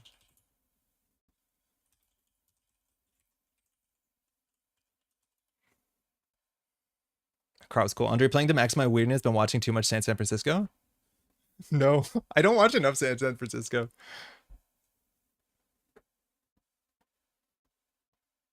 But you need to do this. This is important. You can't just be like obvious play, go all the time. Oh, okay. That's how we win in a couple turns. Unfortunately, I don't know if we have to rush this thing out, right? Like this is hard. This is hard. We guess we res the Brawn though. Yeah, we'll just res the Brawn. And funny enough, if you bounce the any of this ice and like drop a sneak door, we're actually kind of weak to sneak door here. But now we try and win off of this Ikua. We can do it. It just has it's so much safer in the remote server. So we just need to get into safer remote server. The problem is we have 1, 2, 3, 4, 5. There's still 2 agendas and 8 cards. And Izzy can easily make like 1 run. Yeah, click for 4 is correct. Oh, thank you. Oh, when it rains, it pours. Server 1. Subliminal. Click for credit. The border control now being on RD is really good. So there's... We advance... We always hit this because it's free. Gain a credit. Wage Worker is actually a genius. Include makes discards easy peasy. If you have problems with too many good cards in your deck, like I get it. Now, I don't know if we want to spin Doctor because it doesn't like really change the density on R&D that much. Just take a credit. We could advance once. That makes Izzy think it's the game, but we don't have enough credits to score out. But we have a subliminal. So actually, if we had another 2-point agenda, we could win. So if we advance this once, Cold Side costs you a credit? Sort of. But we don't need credits, right? Sort of. Can Izzy run this? No, definitely not. Think you would have been able to IA8? No, because we don't have a 5-3. Like, sorry, we don't have 5 credits. Like, hold on. We started our turn with 1 credit. If we can't install advance and win next turn. Unless we top deck a red level clearance, I think. Which is actually within the realm of possibility. Yeah, maybe we could have. I think that's a bit of unintuitive math for my sake. Maybe getting the nano etching down? Yeah, maybe installing Matrix in a new remote server helps us get there. But Izzy thinks this is a game now, and like advancing this once means that like she has to throw at centrals. So like she's gonna run R&D really hard. Yeah, and we pop the border control here after she spends all her clicks and the money. Just got here, D, it's Snake Draft. This is not normal Netrunner. This getting a full, what's it called, is pretty bad. The Kurapira is actually really cool in this matchup. How you doing, D? 7 cards. This is still gross. It's good. So she double clicks, so she's still safe here. Yeah. Get out. That's my server. The rotor just doesn't do enough. It just uses 2 revolver counters. Haven't even seen the wage workers? Don't mention the wage workers. Okay. So Spin Doctor has no impact on the density. It just moves where the density is. If anything, it like maybe does it actually? Hold on. So we need to advance this one. So we do always this into this. In terms of cards left in the deck, she has 6 credits, so she can run, click, break for 5. No, I think she's like she has to hit the bankroll and then make 1 run on R&D. So I don't even know if we need to hit the cold side server, because let's talk about this, right?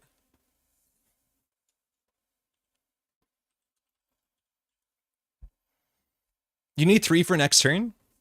3 credits? Yeah, we need 3 credits for next turn. So like we definitely click for a credit here. Okay. So I'm gonna get a credit. We have too many credits. Installing doesn't really make sense unless it's the Spin Doctor. Install, spin, draw. I don't know if HQ is safer. They can put density in archives. Oh, that's really smart. Yeah, now we install the Spin Doctor, we can get 1 agenda in archives. But I wonder if it's worse to have agendas in HQ because of DECKLISTS. Clearly for the sanctity of the tournament, I'm getting help from chat. I don't think I mind that much. Yeah, no, it's okay. It's okay. It's an interesting line here. I think we consider do Spin Doctoring here, though. Like, there's no prize support here. This is kind of for fun. But if we install the Spin Doctor and draw, we should have done that first. Oh, get out. Super cool. No one draft Mad Dash? Or did Izzy draft Mad Dash? Isn't this too much ice? No, no, no. This is perfect. We want to build that staircase. There's a bit of a jump here. It goes against code, but if you don't say anything, I don't say anything. We don't need more money. I don't think we need the matrix here. I'm going to do it. I don't know if this is strictly right. Okay, it's actually really bad now. That was probably the worst, but this might give them pause. If we did that in a different order where we spin doctored first, we could have drawn with red level, but now our R&D 1, 2, 3, 4, 5 is 50% agendas. It's 50% agendas here, but they don't know that. They might think they have to run spin doctor first. We obviously should open with the spin doctor. I was chuckling about tournament sanctity. Its shakes on the snake draft tournament are so low. The stakes, yeah, no, it's all for fun. There's no prizes or anything. You can put cards back first. Bankroll, it's just run R&D. And then it's a 50-50 for the game here. You feeling lucky? I think it's a strict 50-50 and she's credit perfect. She is literally credit and click perfect on a 50-50.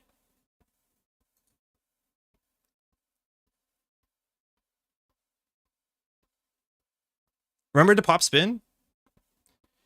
It is a 33% chance. It is upgraded from a 50-50 to strictly a 33% chance. And if we could have any character to defend this on our day, it is going to be 1 wage workers and 1 shark.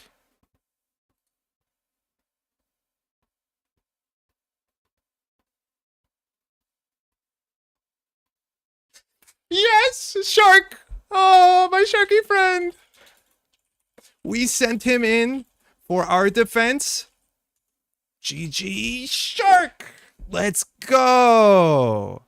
Look at that little guy just swimming around. Oh, that's his clearinghouse. Yo, we scored out. 42 minutes. GG. I always believed in you, Carl. Yes. Yeah, that was wild. That was wild. That was the right line for sure. 2 agendas in 6 with 1 shark. Shark friend, best friend, except no substitutes. 116 credits, 102 credits. That's pretty good for standard, let alone for like weird draft format. I don't think I could get into the remote even if you didn't have CSS click. I don't think so, but I didn't have anything else to do. I should have spun first to get all the agendas maybe into archives. If you copy and sell, I need to install my second revolver from hand. Yeah. We misplayed the last turn a bit. No thanks to D's help, but we would have figured it out on our own. Don't worry. Don't worry about it. Game was wild. I think letting sneak door go is maybe greedy. I played into the mid game as if you still had sneak door. Chat was like, why you 3-icing archives? Totally forgot. Yeah, I was wondering about that. Yeah, we had a huge archive support. And maybe like that baited out an archives run. It did cost her 6 credits, which is kind of meaningful. Yeah, for sure. Yeah, it's a fair check. Window sounds, did those come through? I hit too many buttons at once. I'll post the other side. All right, our runner side is way more straightforward than this. As much as like straightforward glacier is straightforward glacier. Cool. Those big old beefy arms should be quicker. We're getting off on turn 1. We're gonna trash something. All right, corp. Let's go private. Let's go. New deck. That's what we called it. Great stuff. Is it an Andre win or a chat win? We can both share it. I don't mind. I'm not like that possessive over the win. Could be yours too, Ben. All right. Good luck, have fun. So Reality Plus, 44 cards, pretty good. Agenda Suite, 3 Bolognas, 3 Artificial Crypto Crash. I'm in danger. We have Chesva. We have an opening Proco. I'm not sure if we love the opening Proco. I think she has tomorrow's headline because she didn't have to draft it because nobody drafted. Let me just double check. Just checking draft. I'm like pretty stoked to draft Sable. Like I could have drafted any criminal ID and my first option was Sable because I feel like Sable is, you just get enough good incidental accesses and you get a stronger economy attached to no other additional cards that you're feeling pretty good. Like 419 got drafted last. Zaya got drafted after Sable. I think I scared Izzy a bit. Izzy, mind you, drafted before and after me. So I just want to check the corp draft. Tomorrow's headline wasn't drafted. So we're probably looking at 9 points of Bologna, 10, 11, 12, 13, 14, 15 on Crypto Crash, 17 with tomorrow's headline. And then some other stuff. I don't know. Maybe, Oracle Think Tank, 18, 19, 20. So we probably know the agenda suite. I don't think she has a big incentive to run anything else better than that, because that's like the best of possible. You should know it, yeah.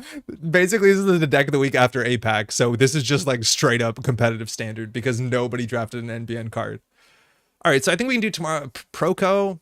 I don't actually know if we can open with Proco with this hand. We probably do Info Bounty, roll R&D, or roll Archives, go from there. I'm going to mulligan this hand. Everything's a 3 of. Like, this hand's not bad, but like, we're going to get a very similar hand. Like, that's a strictly better hand. We can now like pay 4 credits to not deal with VSA. Degree Mill drafted. I don't think you'll see Degree Mill because she already has a really good base of 9, 10, 11, 12, 13, 15 points on Crypto Crash. 17 points with Crypto Crash headline Bologna. But I don't think Degree Mill was drafted. I just don't think you see Degree Mill unless the deck is on Echo Chamber or on like the one that kills you. HQ's the mark. Bummer. We can't face check. There's too many bad on-tempo face checks for Reality Plus. It's really hard to face check because there is a ping, it's free. There's a VSA, it's free.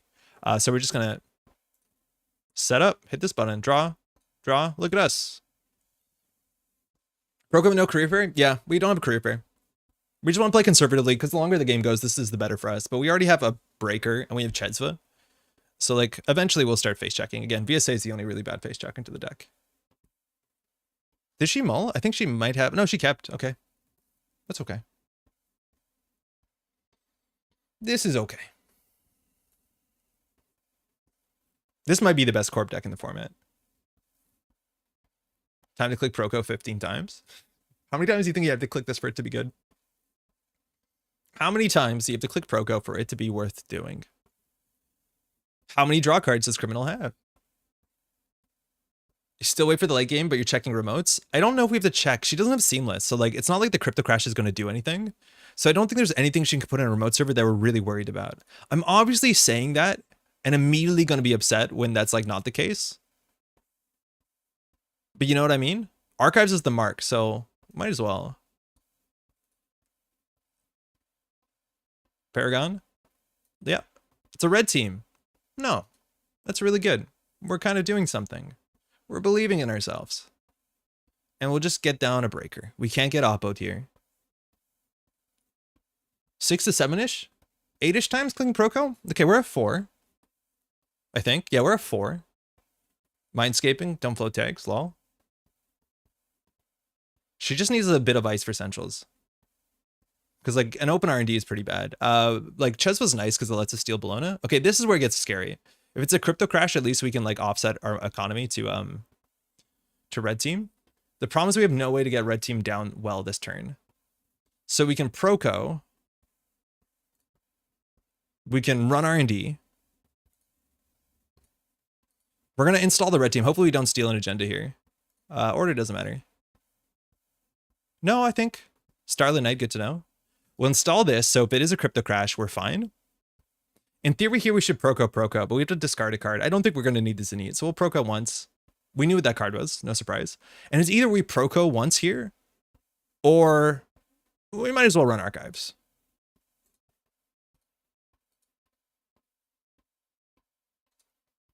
Yo, it's credits. How's it going? Personally, as long as you're over 5 Proco clicks, I think it's fine. I guess worst case here is like tomorrow's headline until trashing one of these. Because we give her 2 good targets. I guess trashing both would be the worst. Yeah, red team Archives is fine. Bologna is fine. Okay, now we're at Oppo threat. We have to watch out for that for sure. So we just need to get our money up. Did you mean to red team that? Yes.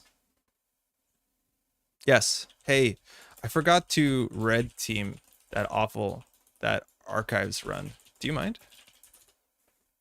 Yeah, sorry. That wasn't. We have to actually click this. I forgot that this doesn't do what we think it does. So 2, 3, 4. Yeah, cool. Thanks. Counter 9. Just wondering why I had no money. Playing around Crypto Crash. Okay. So here, at this point, she definitely has agendas in hand. So some of the agendas are pretty bad. Sato isn't tomorrow's. Yeah, yeah. Okay, so we don't have the top of the deck. HQ is the mark here. So we definitely have to start by getting another Matryoshka on here. So we're going to just like dump this red team. So we're going to red team first R&D. I think should probably throw out the 3-1 agenda, which is, you know, means Oppo will be turned on, which is pretty bad. Top of this deck. No, we'll take that. To F off. So either we have to trash this now or not at all. So I think this obviously turns on Oppo. I think if anything, okay, so now I think we red team archives, we Chesva, and then we run R&D.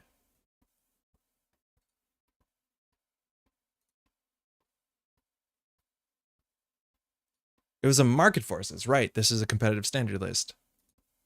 And now we can run R&D and trash that. I don't think we want her to draw. It's probably not that bad of a draw though. But this means we can use these credits. We're weak to Oppo now, so we'll probably get Oppo'd. She has to pay 5 credits, and then we have to clear 4 tags. That's not great for us.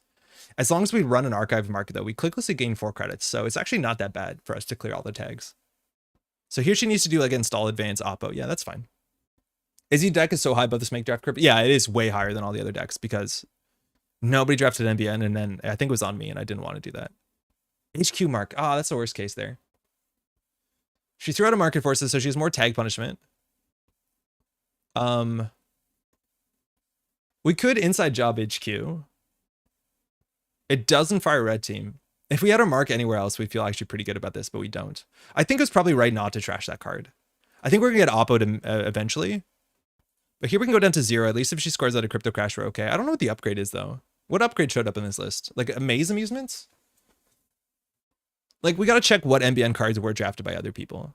Gaslight, Wraparound, Funhouse. Okay. Funhouse is a good hate draft there. Wraparound is, we're happy not to see, I guess. Eula is gone, but like, I feel like Eula, at least with only 3 cleavers, is not that bad. Single advance. Okay, that's scary. HQ mark again. F. All right, well, Archives is 4 credits. We know there's a Sure Gamble coming on the top. So we can Proco, run Archives. Yeah, I don't think we can deal with this at all. Because like we can inside job this, but that's pretty bad. So here we're going to get Crypto Crashed. So unfortunately, there's no way around that. So we have to basically get our money up here and just fully set up. So we want to spend... Technically, I think we gamble and we install another Matryoshka. But yeah, this is looking really ugly for us here. Yeah, this is looking really, really ugly. I wonder what... Yo, David, how's it going? It's been a minute. Congrats on the new set. I don't think I said it. It was nice to hear you on the podcast like a month ago. I think if that's an Amaze Amusements, we're in a really, really bad spot. So we're just going to hope that's not the one that it probably is. The one that makes us lose all our money. I wonder if she's on Retribution too. Retribution dropping us down to 2. Would be pretty bad. Or not Retribution. Oh man, it's a Lacosta. No one drafted that? Oh, that's fine. That's cool. That's fine, though. Okay, now we're not scared of running a server. Install advance. Okay, R&D is the mark. They only have 3 credits. If we run here, we have 1 credit to break ice. That gets us through a ping, no problem. Top of our deck, we don't know. I'm running it. If it's a Bologna, we can't steal it. How do we get 2 credits quickly? We can do Proco. Proco, no free lunch. E shutdown. Okay, here we can run HQ, I think. Our mark is R&D. We should run R&D. Yeah, Proco first for sure. I think 1 no free lunch puts us in an okay spot. We have to check this. If it's just a Bologna, it's fine. We want Izzy to res 2 pieces of ice. It's a ping. That's totally fine here. We can get through this for free, which I think we will. But that means we can't run this server. I think we get through this for free because we get a click back.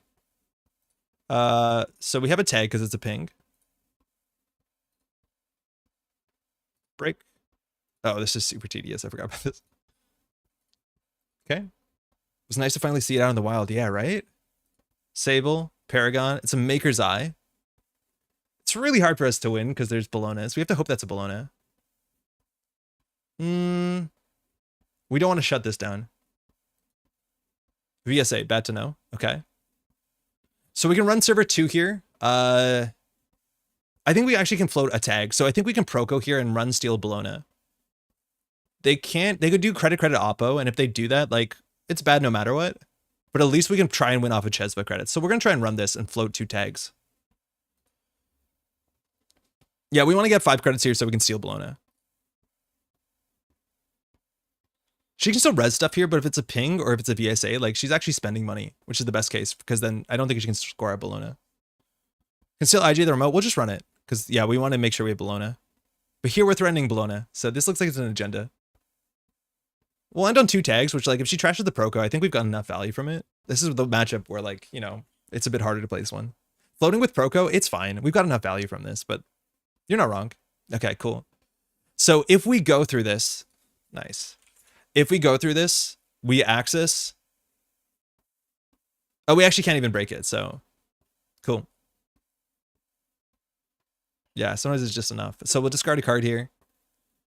We know the VSA is coming up. The E shutdown so far doesn't have Funhouse in the deck. So I'm not sure what we're E shutdowning. Airblades is okay. Is it? What is Airblades actually hitting in this deck?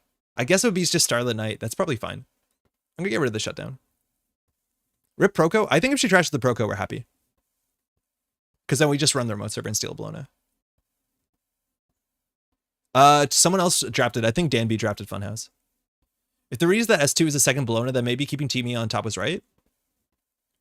I think we did. But yeah, I think the Teamy is pretty good.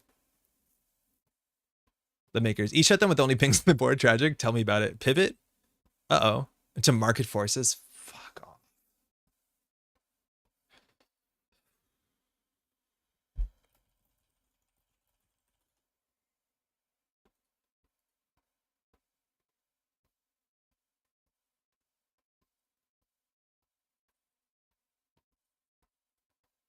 We had a good run, y'all. We had a great run. You have 4 more dolls? Yeah, I'll install them. You all were talking about how you're worried about the Proco to be trashed. If we just lost the Proco, yo, my money. I think Market Forces is such a non-NSG card. Like all of the NSG tag punishment allows the corp to win the game. The FFG punishment makes the runner have a horrible game. Admittedly, Retribution is a bit interesting. Retribution meant you're just going to concede. Yeah, that's really bad. So we have no money. There's a Bologna in there. We know that she has a Starlit somewhere and a VSA in hand. At least with 2 Market Forces out, the problem is there's Spin Doctor on the table. I assume there were already some big discourse when it came out, but does Bologna also need to refund itself? No, it definitely doesn't. It definitely does not. It's not really punishment without the bad feels. Okay. All right. This is really quite bad. This is where like you scoop. You definitely scoop here, but we'll play it out. We can at least be as aggro as we want. All right, Proco. Oh, Leech. Oh, we did borrow the TME. I'm feeling good about that now. Proco. All right. We'll rebuild eventually. The thing is, like, she's going to score this out and it'll actually make her 3 credits because she paid for La Costa. In theory, I appreciate the granularity of Market Forces. It's just a little too pushed. I like that it's not closed accounts. Right? But, like, come on. I have to sit here on no money and somehow play the game. I don't know how to recover from this. Like, I don't want to remove the tag anymore. Like, if she trashes the Proco, she trashes the Proco. I think we just Proco as much as we can. Oh, that's something. We can Bravado HQ. Yeah, whatever. The worst case, like, we get another tag here, so she gets 2 credits. Counterpoint, making the runner feel sad makes me feel happy. No, but you play runner sometimes, right?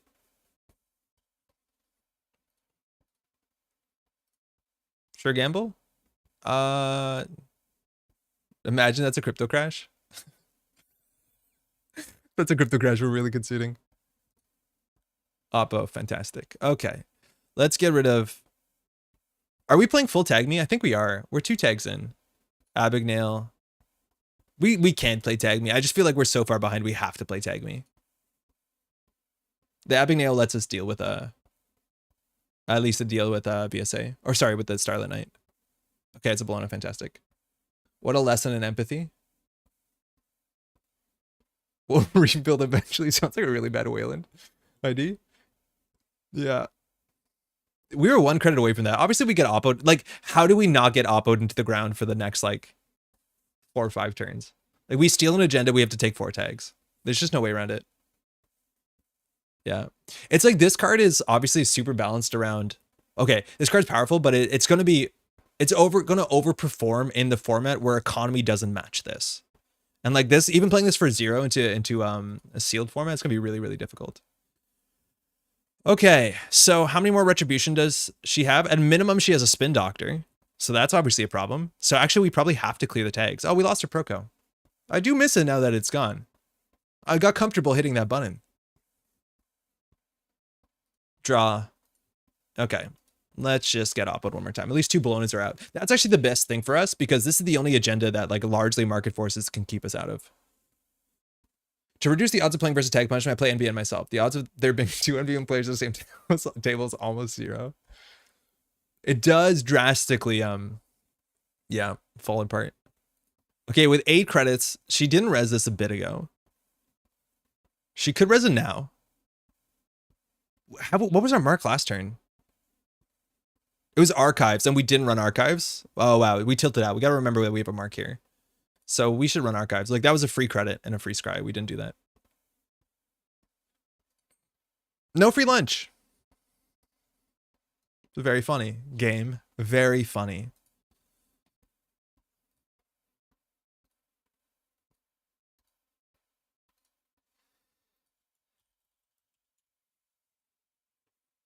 We should have got the leech down first, but I don't think there's a lot of high strength ice.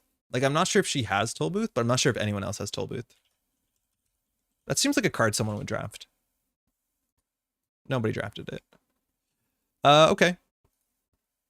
That's good. Let's get a good old R&D mark. Spin's gone. That's great. Keyword almost is going to make a format where you play both sides, so double NBN exists. Retribution and pivot goes. Ah! All right, 2 Bolognas out. We're okay. 2 Bolognas out. Feeling good. Feeling good. Feeling cute. Looking cute. 2 Bolognas out. Ice on archives. Respect. Don't put something in server 2. Great.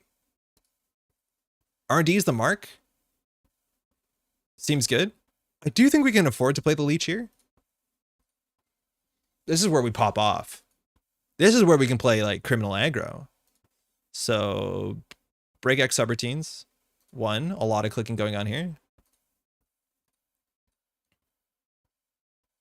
Breach. Paragon. Look. Info bounty.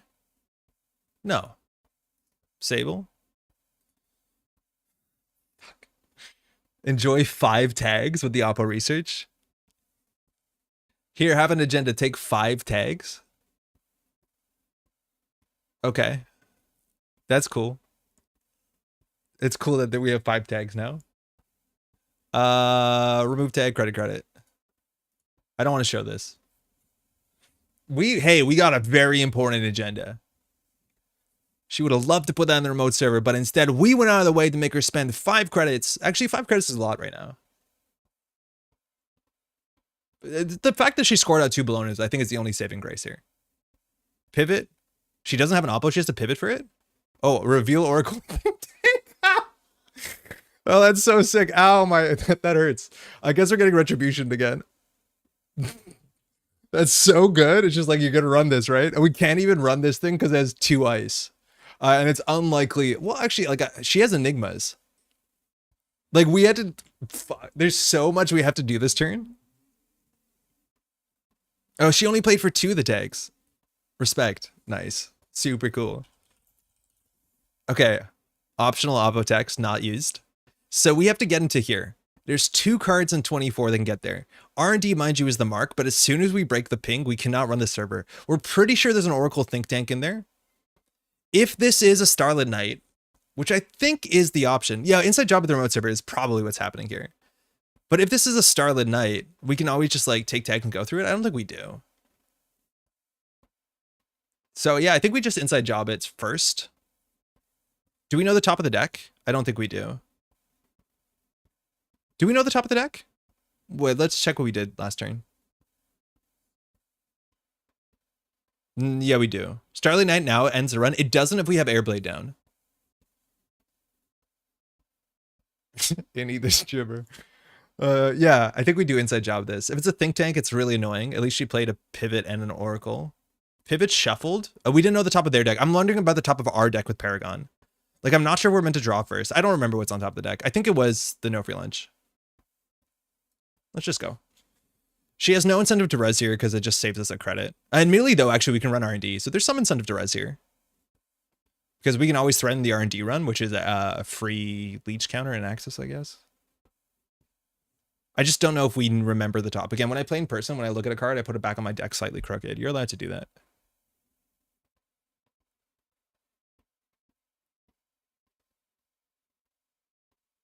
Yes, that's what we're worried about. Okay, cool. So she actually spent money on that, which is great.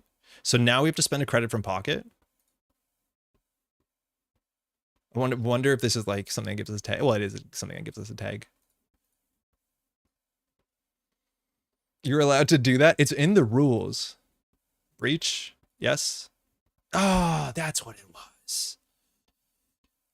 No, that's actually really good. I don't think she can ice centrals. This is a VSA or this is a VSA, though, which is a problem. We knew what it was. I'm going to add it to the bottom of the stack. This is a think tank. We take a tag. Fantastic. She makes more money. Marking your cards, asking chat for help. Some of that's legal. I forgot we have 3 tags. That's okay. No big deal.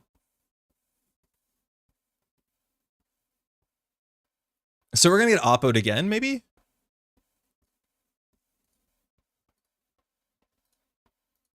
All right. Oracle think tag. You need to do it if you want to play Q loop. The fact that JNet doesn't record what you saw is wild. Yeah, it's because the log is shared by everyone. I would love it if it had, like, you know, text and italics that was only relevant for you. Credit card oppo. Yeah, okay. Cool. So I didn't take 5 tags that turn, so now I'm taking 4 more tags. Archives? The problem too is, like, if we face check here and she reses a VSA, it costs her nothing and it loses us a credit and gives us a tag. So, like, it's so hard to, like, be aggressive into it. Like, you know how you tell new players to face check into anything? It's impossible into Reality Plus. If we run R&D, like, we can't float a single tag because then we lose our Matryoshka. But we have to float a single tag here to win the game. She played a pivot. So influence, we're at 2, 4, 5, 6, 7, 8, 9, 10 with Lacosta. So she's probably on a single retribution because she has pivot. But yeah, I don't think decks in this format have the economy to keep up with this. If we run archives again, it's a VSA, it's pretty bad. We can run R&D. It costs us nothing. It gains us a credit. We don't know the top of the deck. Remember when Think Tank gave 2 tags on steal at one point? Oof. It's also ugly because she's at 6 agenda points. Because largely you want the corporations to obviously score out Think Tank. The Lacosta doesn't make it as bad.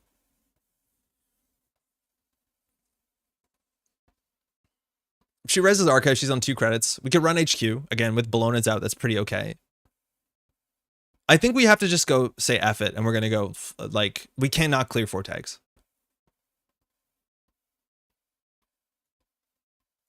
We cannot clear 4 tags. There's no way around it. No one has the money to do it. Those numbers do not sound okay. Yeah, this is what we thought it was. So she reses this for free. That's a problem. Cost us a credit. We make the credit back. So she gained 2 credits. At least here we can probably run HQ. We're going to get a scry here, which is nice.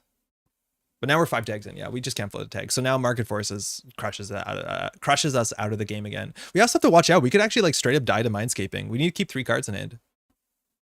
There's the wolf. The wolf loves tags. The wolf is out there just hunting tags down. Oh, sorry. This is broken. Forgot that does that. Yeah, this one you have to close prompt as a runner. Paragon. Maker's Eye. Eric, did you call for the wolf? Someone called for the wolf, right? Wolf. Wolf. We're going to see a Mindscaping. We're going to die. Woo. Yeah, let's go. I did this in a wrong order. It's fine. Can't steal Bologna, but, like, what?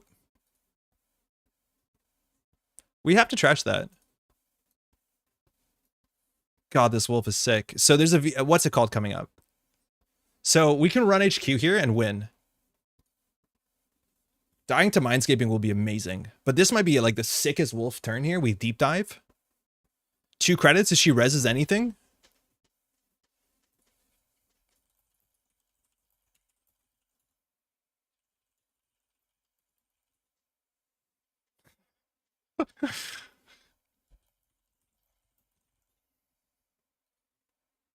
She might have a crypto crash in hand. I think it's unlikely because I feel like she had some windows.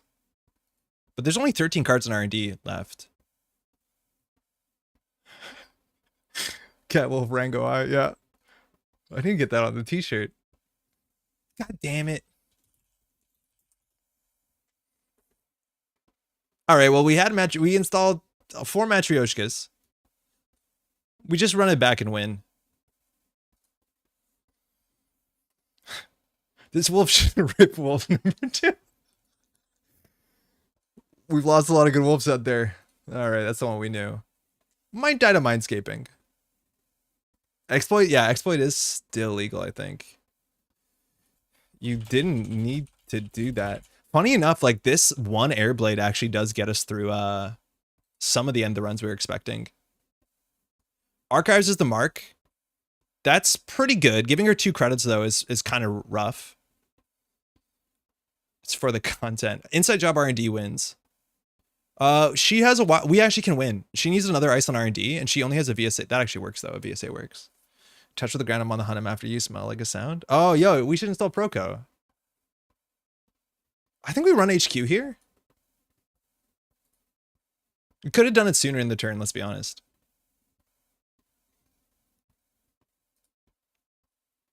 All right, this card is more interesting than it's ever been. That leech doing work? Yeah, I know. I didn't think it would actually matter. This is the only high strength I've seen. When the runner encounters it, they take a tag to bypass it. Otherwise, the corp gains 2 credits and end the run. In Reality Plus, this gives your opponent no choice, because I can either give them 2 credits or give them 2 credits. I'm going to give them 2 credits. I think this card is a bit better than Elix. Like now without Black Orchestra, the fact that people don't just break this for 3, like Unity is really expensive to get through this. It is an Airblade though. Oh, we don't want to Airblade that though.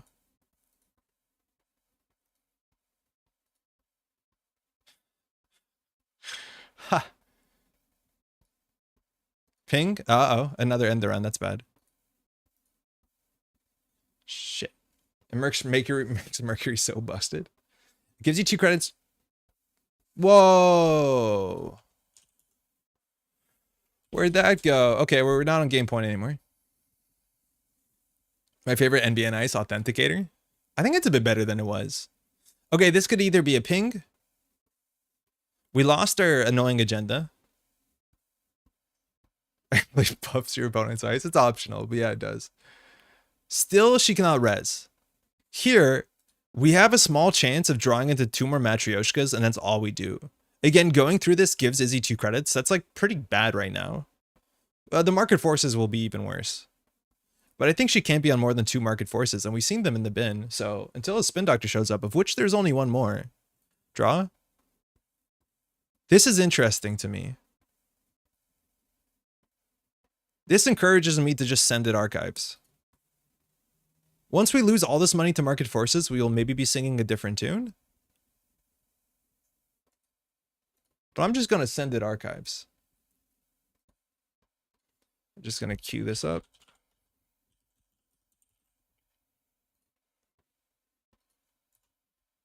There we go. It's just mostly for the leech value here. Honestly, Paragon's been kind of sick. She has 5 credits. I don't think she has fast advance. If she market forces us, we're so much closer to the concede button. Biggest issue here is she's on 5, which means she can res the Starlit Knight, which is like the best tag punishment she has. I feel like that's probably not worth it. Trying to just keep up with Oppo on draft economy is absurd. We'll keep drawing. Okay. We have some line where we can de-res an Enigma and then maybe inside job the remote server. That's worth keeping in mind. Do we want to wait for a reason for the money before bravadoing? Maybe, yeah. I don't think we were in a rush to do it. I just wanted the Paragon and like we weren't doing anything and I want to feel like we're moving forward. That's pretty bad for us. So now we need to figure out how to utilize our money. Because now she's going to shuffle back in the market forces. She has money now though. There's only 8 cards though.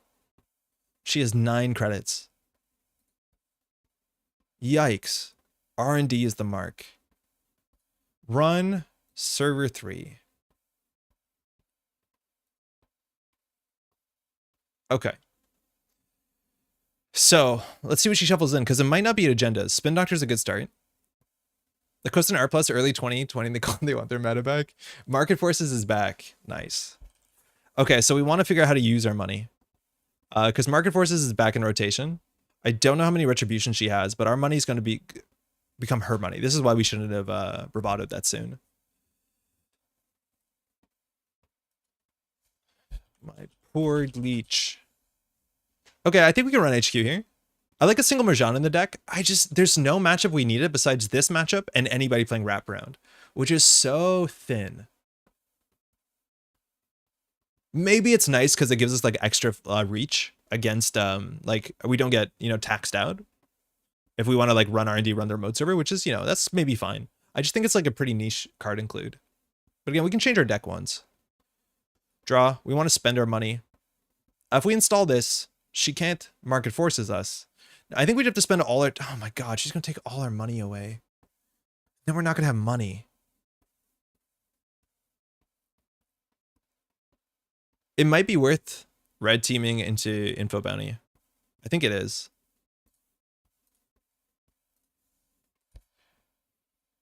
Can't take that money.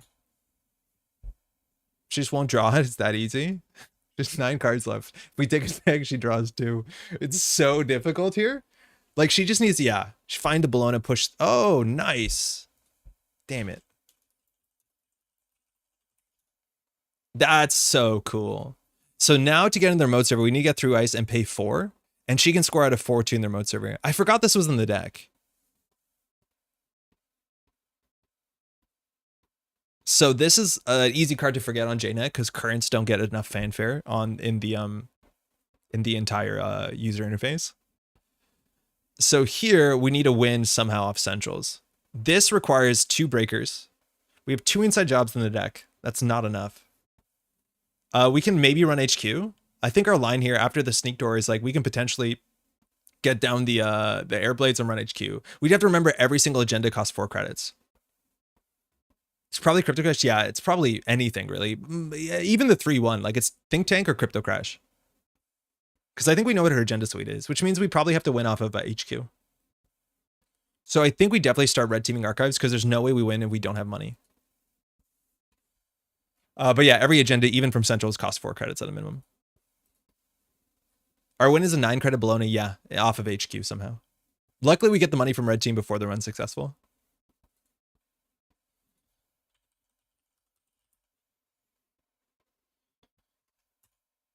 So she gained 2. Red order doesn't really matter. Inside job. Oh, that's interesting.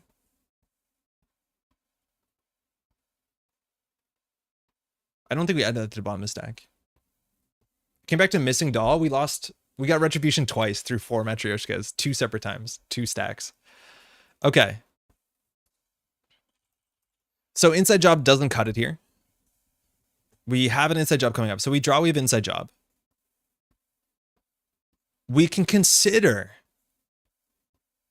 playing the, what's it called? The air blade, going down to 3, and red teaming HQ. That will put us on 6. So we're going to be short. We're on 8. Okay. Our only line, our only very, very narrow line is we install air blades. We go down to 3 credits. We click for credit. We're on 4 credits. We red team HQ. We bypass this, whatever. This has to be a Starlit Night. Starlit Night, we sail through with the air blade. We get 5, 6, 7 off of Info Bounty. 8-9 off of Chesva. We have 1 run on HQ to steal a Bologna. I just want to make sure we did the math. Again, down to 3, click to 4, run HQ, free, 5, 6, 7, 8, 9. We have a 1 in 5 to steal the last Bologna, which is amongst, 13 cards. It's that easy. Yeah, it is that easy.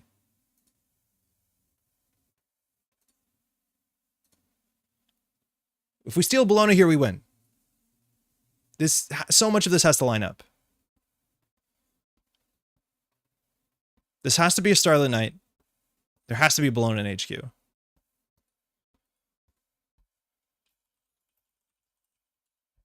Oh, that's fine.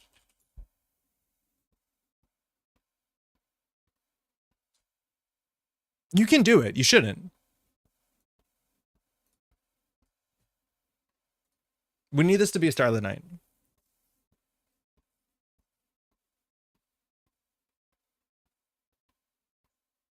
Oh my. We're doing it. Continue encounter. Prevent when encounter. So it's just 2 tags, because it doesn't end the run.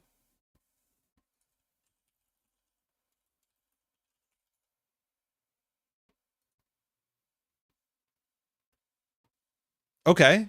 We found the line.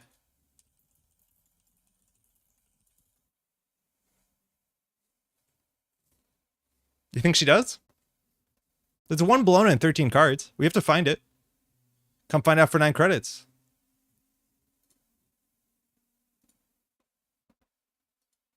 Damn. Almost. Ah, GG. Did you have it in there? Ah, beans. That was the only line out. Yeah. R&D was 50% agenda. Another Starlit in front. I just can't run R&D. As an Enigma, okay, that's remorse. Just something to eat in AJ, yeah, totally. Totally. Good games. All right, we split. That's fine. I don't think this deck should drop a game in the top cut. But yeah, we need to get into our Tumor Matryoshka just to deal with a single ice. So we can only break 1 ice there, so that's not gonna do it. But that was really well played. We forgot about the NPD Cordon. It's not much we can do about it. I think our Bravado line was probably wrong, but it turned out to be okay because we needed the money all in that 1 turn. And I think that was the only possibility we could have won, is perfectly there to get 9 credits for the Bologna playing around Starlit Knight. Yeah, it seemed hard enough to close out, but a lot of that was me whinging. I don't know how to spell whinging, which slowed things down. Oh, he's so close. We had a really good line there. We had 9 credits. Could have done it. What, my draft runner deck loses standard corp deck? Yeah, it's good drafting. It's like I was in a position where I think I was the only person to stop this. But I didn't want to play NBN after Bologna, so that's a really good first pick. Pivot to agenda and didn't want into Oppo, me making you steal into big Oppo. I think it was my play of the game. I think, yeah, it was cool. It was really cool. I think no matter what Izzy does there, though, we're in a really bad spot. Like, even if she full oppoed on the first one and we stole the 1-pointer, I still think it's a nightmare. I forgot that this had text that she can shuffle it away. That actually was relevant. Yeah, that card's good. Yeah, Pivot's really good. For 2 influence, this card is very, very, very reasonable. For just about anything. Obviously, it solves anything. It's threat 3 even. Phenomenal. Thanks for the games. All right, how are we doing on time? 10:46. Maybe we can do one with Eric. Yo, Eric, you there? You down for some games? Catch you on stream. Yeah, double oppos 2 turns in a row is disgusting. I'm here. I'm down. Okay, cool. What do you want to do first? You want a runner or you want a court? We're going to keep rolling. We have 2 games down out of 14. We're not going to do them all on stream. I think this is only going to be the ones we're going to do on stream. We might record some, but like I have so much editing to do that it probably won't end up on stream. Pivot has a monkey on it, so it's automatically cool. Yeah, whatever. You want a court? You host, man. I'll join.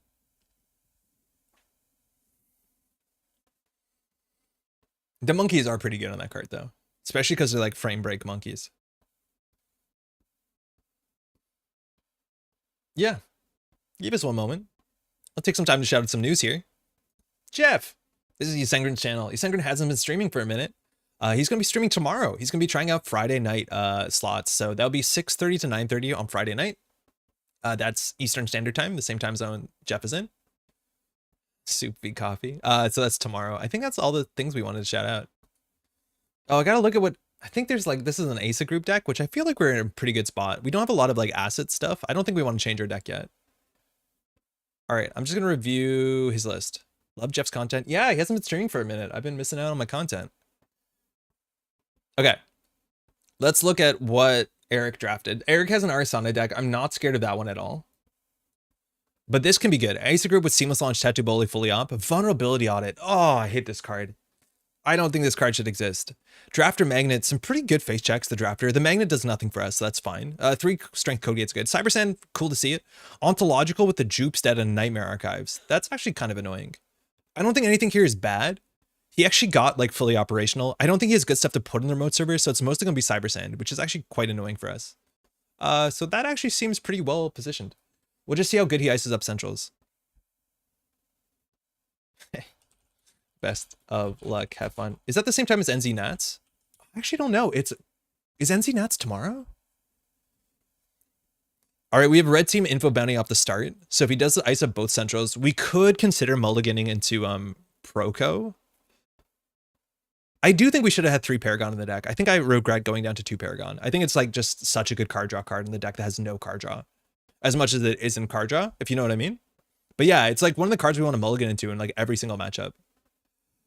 Yeah, this doesn't seem amazing. I think we can mulligan this. We could like maybe just bravado whatever he installs, click 1. Yeah, we'll keep this. We'll keep this. Yeah, NC Nat starts at like a time zone, so I think it starts at like 6 in the evening for here. And it's online, I'm pretty sure. I think we have some players in Montreal who are playing it. I think Daojin was prepping for it. I might be wrong. NZ Nats is like in 20 hours. I'm awful at any time zone. Okay, so that's true. Anyone here going to US Nats West? Is that this weekend as well? The one in California? All right, what's in the remote server? No idea. Literally no idea. It's not a Rashida. I'm still going to just send it though. Archives is the mark. We have some value off of that. We'll just force him to res. Again, he doesn't have a lot of money, so we just want to trash everything. Tattoo Bola, totally fine. This is maybe a Nightmare Archive server too. Now we can go HQ though. Did he mull? He mulled. I like this HQ run. Stealing an ontological means we're in pretty good safety here. But this is like the highest tempo opening. Drafter here's not that bad. Magnet's totally fine if he goes down to 0, because there's no Rashida, and it's not a Regolith. Jupestad. Do we respect this thing? I don't think he can ever afford that. If we run server 2, we can take a core damage. I don't think we need to with this hand. I think it's better for us. So the question is like, do we get them the info bounty, the red team? Or do we just Maker's Eye? Lamau. Go Wolf, go. Spin, love to trash that. Vulnerability, spin. Okay. We ordered that poorly because we could have got that down. Cat Wolf, Rango Eye. Okay. I don't know what server 2 is, but I'm not that worried about much. I don't think. It's like it's not Rashida. It can't be Marilyn. It can't be Nico. I have Nico. It's actually maybe it's a sand. I think we'll just drop. Okay. Yeah, that was a turn. Getting a vulnerability and removing 2 spin doctors seems important. He doesn't have restore, and I don't think he has any other recursion. So now, like, this is the, the pressure. He will flood up. Admittedly, he drew into an unknown card, which, Wolf number 3 locked and loaded. Wolf 1 and 2 went down with the Matryoshkas. Wolf 3, though. Now we have to be a bit worried about Drafter, though. And he has Seamless, though, so we have to be kind of scared of this, but, like, none of the agendas that I think he has are, like, super tempo positive. Let's go. He drew a lot. Drafter is worst case. It brings back a spin doctor. It might be a drafter. He didn't res on turn 1. But I think he's like Nausea and MIC, which like, whatever. Nice. Saber Sand Harvester. We'll still get 2 credits from this. I don't think we can afford to trash this now. So I think we drop red team. Someone else drafted Snare, right? We don't have to worry about this. Just get as many axes as we can. Just criminal pressure. There's a magnet. That's a totally fine res. We're in no rush here. We just need to make sure we're continuing to draw through our deck because our draw is really bad. And again, without Rashida or Regolith, I don't think we have to check the table. If he does like advanced, seamless, it can't be an off-world. So I don't think there's anything super tempo positive. Fragile dolls are famously not compatible with baseball bats. How's it going, Izzy? Good games. Oh man, Wolf 1 and 2 going hard in that game. Retributed. Wolf 3 found a line. It was pretty good. Magnet, unknown card. Cyber Sand. 3 credits. Not a drafter. Love your deck, Izzy. Yeah, it's the 8-pack. The 8-pack Reality Plus deck. It's so ridiculous. Have you lost a game with that one yet, Izzy? If that is a magnet, we're totally happy forcing a res here. And we're just like, oh, yes, no worries. Just forcing that aggression. Like, again, a lot of times corporations do not have a good economy. That's a big boon of Reality Plus. It's just like clickless credits, obviously very good. That's probably Cyber Sand. So we want to run this. Actually, no, if he reses ice here, he probably can res that. I forgot exactly how I lost. I think you got to 4 and then found a Bologna. Oh, you did lose 1. Okay. Yeah, I was pretty happy with you scoring on 2 Bolognas at that point. Okay, if that's a Cyber Sand, that means the ice has to cost 1. I think that's unlikely. R&D is the mark. We'll start by running HQ here. Again, we know Cyber Sand, Magnet. But you can't res 3 ice this turn. I do think some of these are Nightmare Archives. Nice. Jupstad, we knew that one too, excuse me. We'll run R&D here. If it's a Magnet, that's fine. Oh, sorry. Should have hit this button. I drafted this one pretty soon. I think red team is really good when corp economy isn't as stable as in other formats. There's a magnet. That's totally fine. Okay, now we need a breaker. It's going to deny us some mark value. We can check what this is. I don't even know if we need to check what this is. We don't have career fair, no. Somebody drafted it, and I don't even think a criminal got drafted. I think it was just drafted in like a good step deck. That's a Cyber Sand Harvester. I don't think we care. Okay. It's all 1. I don't know what he can do here besides click for 3 credits. The worst thing is like we don't want to go through the Tattoo Bola because it would be pretty bad. I only have 3 2-pointers in the deck, so it's hard to get to 4. You only have 3 2-pointers. Oh, because you're on 18 points. I was counting to 20. Oh, that's really good. I forgot that was a thing. That's a reason to trash the Cyber Sand Harvester. I was counting to 20 because I thought you'd be on 3 Bologna, 3 Crypto Crash, but you're not. Yeah, you're on 1 2-pointer fewer. That was good. No Beal. Yeah, that deck doesn't have a Beal for sure. All the agendas do something for the game plan. It's not just points. For what it's worth, Beal is like very uncommon modernly. I think, well, Jai, the deck you're playing had it, but it's also running, you know, fast demands. Okay, now he's on 7 credits. That kind of came back. All right, well, set up. Inside job. He could consider scoring out here. He now has Jupstad money. I don't think he has Elevagao. I think someone else. He has Elevagao. So we want to get this on the table before it gets core damaged. Leech is actually pretty good. All right, well, we risk 1 getting core damaged, I guess. But here we want our coffee so that we can go through the magnet for 1 credit. 3 Bologna, 2 Crypto, 1 Tomorrow's 3 Oracle. Yeah, that's what we thought, but we put you on 3 Crypto because I forgot it was 18 points. I thought it was 20, but yeah, of course you're playing 44 cards. Okay. Doing okay. Mind you, we have to figure out how to make it enough like pressure off centrals on the basis that like our coffee doesn't work on remote server. Not playing 49 plus R plus. Is that deck any like how much worse is that deck, Jai? You're in Kyle's deck that y'all played if you go to 44? Like, is it that much worse, or nobody can just figure out how to cut 5 cards from that and feel good about it? Because it's, you know, probably better. 40 card IG drafting is its own blessing. I don't feel like there's any card in this criminal deck I feel bad about. Now, if he scores a vulnerability audit, we're feeling, even if he seamless is out, like it's 3 credits. That's a lot of money. I can barely cut to 49. I don't want to think about 44. That's the reason I don't like 44s that much. Oh, yeah, I forgot about this. We should probably trash the sand. Archives mark. That's good. Oh, we'll draw once. Okay, Proco's here. This is a lot of money.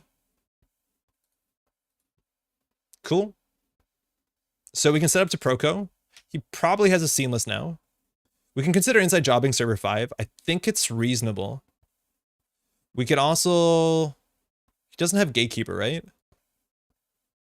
I look up your list a lot less than this, is he? Because this list is a bit harder to figure out. But we could inside job server 5.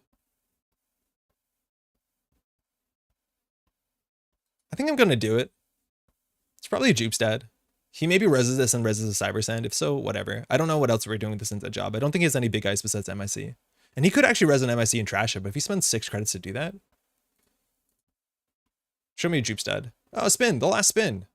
I wonder what you put back. If he probably puts 2 spins back. 1 spin and fully. I guess you do find the spin with that. Okay. It's more like if they steal 3 points, you have to force tag me, or you can't FA for the game because there aren't enough non-Bologna points. Oh, cool.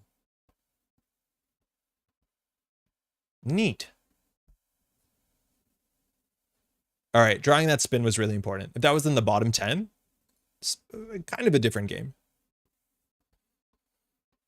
But notice how there's only been 1 economy card played. We might see a hedge fund soon enough. We do just have to get down to like the second Matryoshka. We have to get our HQ mark, or we just have to send it. Because he's drawing in, they're not going anywhere. That might be on top of a jupe stud. We do get through that. He's not a mana garm, so that's probably on top of a jupe stud. His pad campaign, though. Whoa.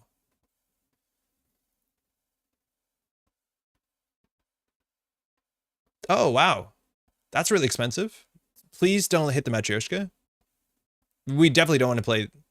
Oh, that's fine. He can de-res something. Not a good targets. So now he went down to 1 credit. And again, I don't know if you want to pay 6 credits to score a 1-pointer. Because now we can just run HQ. Give us an HQ mark. Oh, disgusting. Let's draw once for something like that. I haven't seen a 44R plus on JNet in the past 2 weeks, so I'm getting massive imposter syndrome. All right. Order here doesn't exactly matter. Cheswa? No. Hedge fund? How are you going to play that? Some triggers. He can't raise a cyber sand. I think we do go back. So we've only seen 4 points. He shuffled with Spin Doctor, but not agendas. I think we can go back here. We're set to pressure mode now that we're going to draw into our coffee. Oh, that's a problem.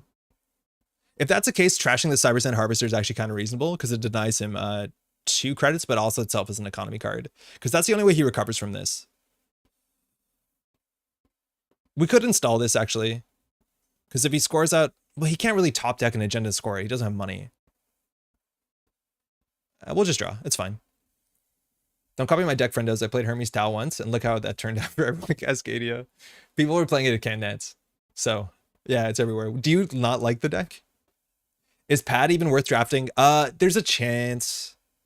I think if one person drafts it, you're not too sad about it. I don't know if it is worth drafting. A Pad campaign, that is. Lily Pad, yeah. Prepaid voice pad, maybe. But like, again, then it's hard to build a deck with enough like feel-good events. So there's a whole bunch of issues. So this is a fully op turn. It's not on the Jupestat remote server, so like, do we care? All right, 5 credits. Oh, hedge fund, of course, we knew that. Give us a good mark. HQ mark, pretty good.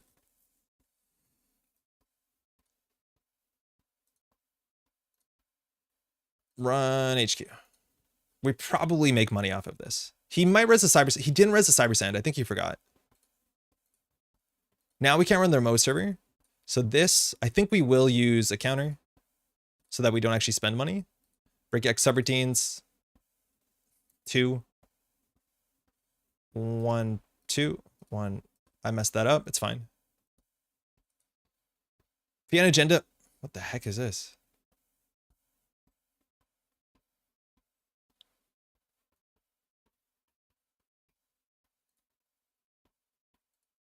We on game point. Nice. That was weird. There gotta be a ton of pad adjacent assets. It's not as many as you think it might be. All right, we can't run again this turn. We just do draw. Oh, yeah. Go ahead. Liability on it. Yeah, we're now on game point. So this should have had 2 counters on it, which is like totally fine. It just breaks even. There's not that much ice, so we're not too worried about it. If it's the first counter, you have to name the type. Yeah, he got it. I thought there was some reason he was not doing it. The first res is a bit ugly. The second res is not that bad. It's really nice with Tattoo Bowler, though. So he has to do /counter credit too, or C2. Yeah. I don't think you spend money anyways. Thanks, of course. Yeah, there's a chance that you don't res that, because now like you're forced to trash if you want to res something expensive. But here we'd have to keep drawing. The Proco we would have put down, but this was the best loss in our hand. But now we're pressuring 2 central servers. Wherever our mark goes, we're feeling okay. And we're just going to keep drawing through our deck. We don't know the top of the deck. But yeah, now we're just limited by how many Matryoshkas we have. I wonder if we do play Mutual Favor. Nice. Now, he did not put that on top of the Jupstad, which is pretty funny. But it kind of gives you a read. I guess we run first. Do we Bravado? I honestly don't know if we Bravado. Yeah, why wouldn't we Bravado? He's not on snare. Someone's on snare, right? Is no one? Yeah, Dan B's on snare. Okay. You can spend a host of Cyber counters to res ice without trashing it, I think. Oh, yeah, to install. Yeah, you're totally right. Yeah, for it, there's ways to get value from this. It just, I don't know how often that's going to happen. It might. So we'll use one of these. Break 1 subroutine. This gives us money also to trash assets that we access. Yo, Jeff, how's it going? Snake time, yeah. Sick. We've played 2 games before. Izzy has a really good Corp deck. We have a reasonable Glacier deck. But this is like an Asa deck with some core damage stuff. He shut down into a Cyber Sense, seems weird. Okay. For 1 credit, not bad. So now we need to find our, oh, we were meant to Bravado there. Why didn't we? Draw. We just need to find another Matryoshka stat. Draw. Not another coffee. We need to find another Matryoshka. We can draw once more here and throw out 2 cards, no problem.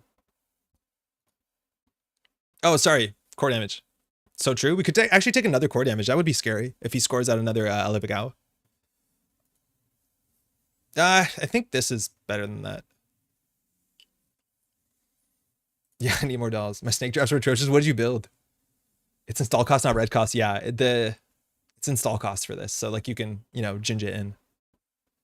So he drew an unknown. He drew another unknown. We have $4.25. So we have a 1 in 5 chance. Mind you, we have a filter here. Hedge fund, just money. When they don't progress the board state, it gives us such a huge window. Archives is the mark, unfortunately. That's not too big of a deal. Let's draw once. I don't think we need that. That's a 1 of in the deck. I don't know if it should be in the deck. Let's be honest. We want to go HQ here, I think. We know nothing about HQ. You can't Bravado with this. But we just want to keep getting this scry from Paragon.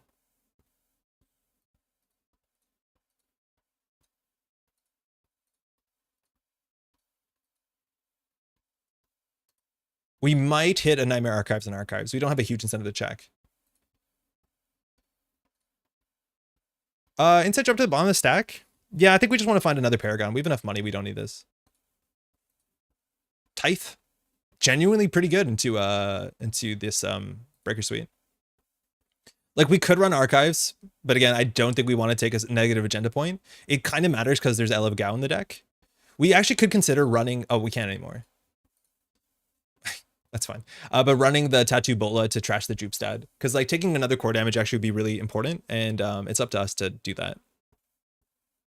Zero synergies, Reglad, and Op asset spam without end of line. Interesting. I don't know if anyone drafted Op in our draft. 2 more cards into HQ. We now have, it's not only 23 cards, because I think we know like the bottom 2 or 3 in the deck. So it's like 4 copies in 20. So that's a true 1 in 5. I said it was a 1 in 5 on 25. That's not true.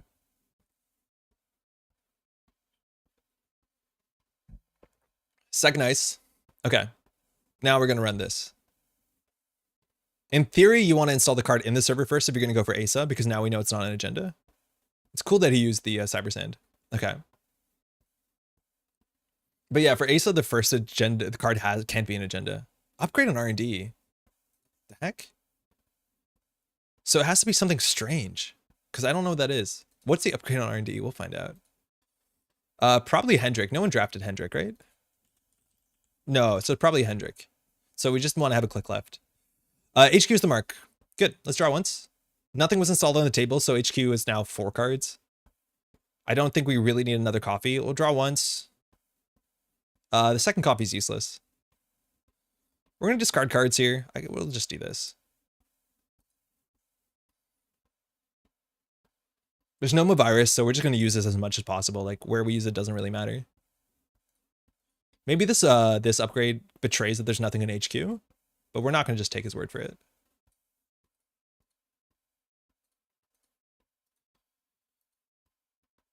Come on, give me a doll. Seamless, scary. We don't know what 2 and 3 is. Draw. What? Draw. Okay. I guess the best play is the Chesva.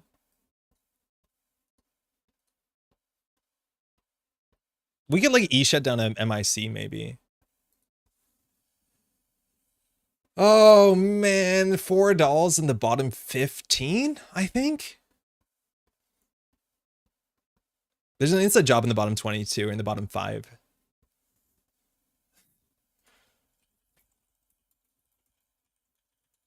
Yeah, we buried it. Just Matryoshka waiting room. And this is where we don't have any HQ pressure. Like, luckily we have the Maker's Eye. Casual 10-turn Proco. We probably could do it. We just probably shouldn't do it. He might discard here, but he needs to put something in server 1. He needs to do like a double advance or install advance. That's scary for us. Because then he's on game point. If he scores out a seamless into anything, let alone a 3-2 ontological maybe. But like, we're really glad that we actually, it might not matter with the vulnerability here. But yeah, I think here we like just rank a Maker's Eye. We probably want to do it second last click though, just so because of his Hendrix. Just Makers and end it. Yeah, I don't know if he has anything. Like his draws make me think that he doesn't have an agenda. So probably his R&D is like the same way. Okay, well, we can't just do it anymore. 7% Harvester. It paid 2, got 2 credits. R&D is the mark. Nice. Draw. Draw. What the hell? What's going on? Draw. What? Skill issue? I think we run HQ and discard.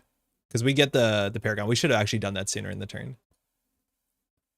Because I didn't get to the eventuality. We were hoping to draw one so we actually could Maker's Eye, but I don't think we're in a huge rush. We need to get the 2 ones out of hand.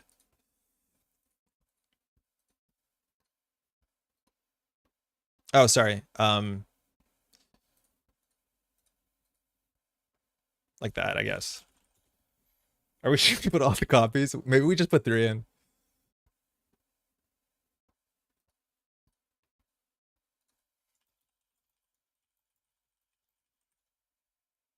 I think that's right. Took 2, paid 2. Spend a leech counter. I'm not going to run again. It's flipped. Yeah. Okay. Steal on any hit. Paragon will see a Matryoshka here. Yes. Oh, I always have to think about this. To the bottom. No. Leech. Pad campaign. I can trash it. It just gets cards out of hand. E-shut down. Proco. Bravado, I don't think we need. Was that a red team run? Yeah, it was. That's good.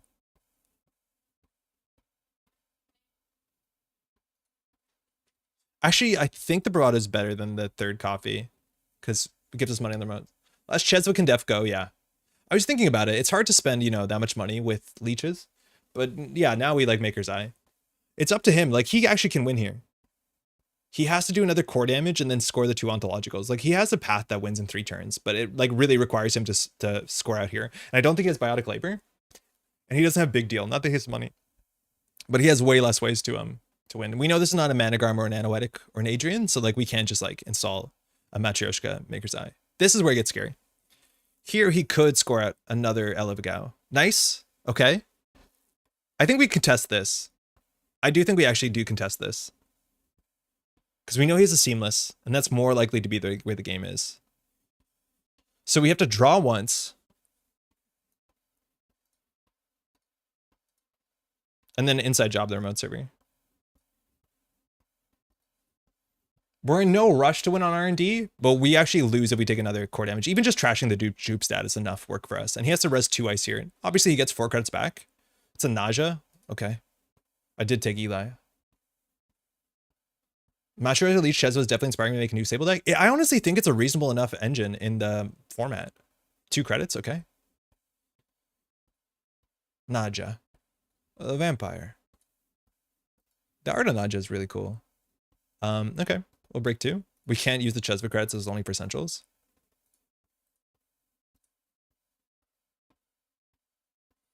Tattoo Bolo in theory could install like a defensive upgrade or like a Spin Doctor. Like there are Ace of Tricks here that actually pull it out of our hand.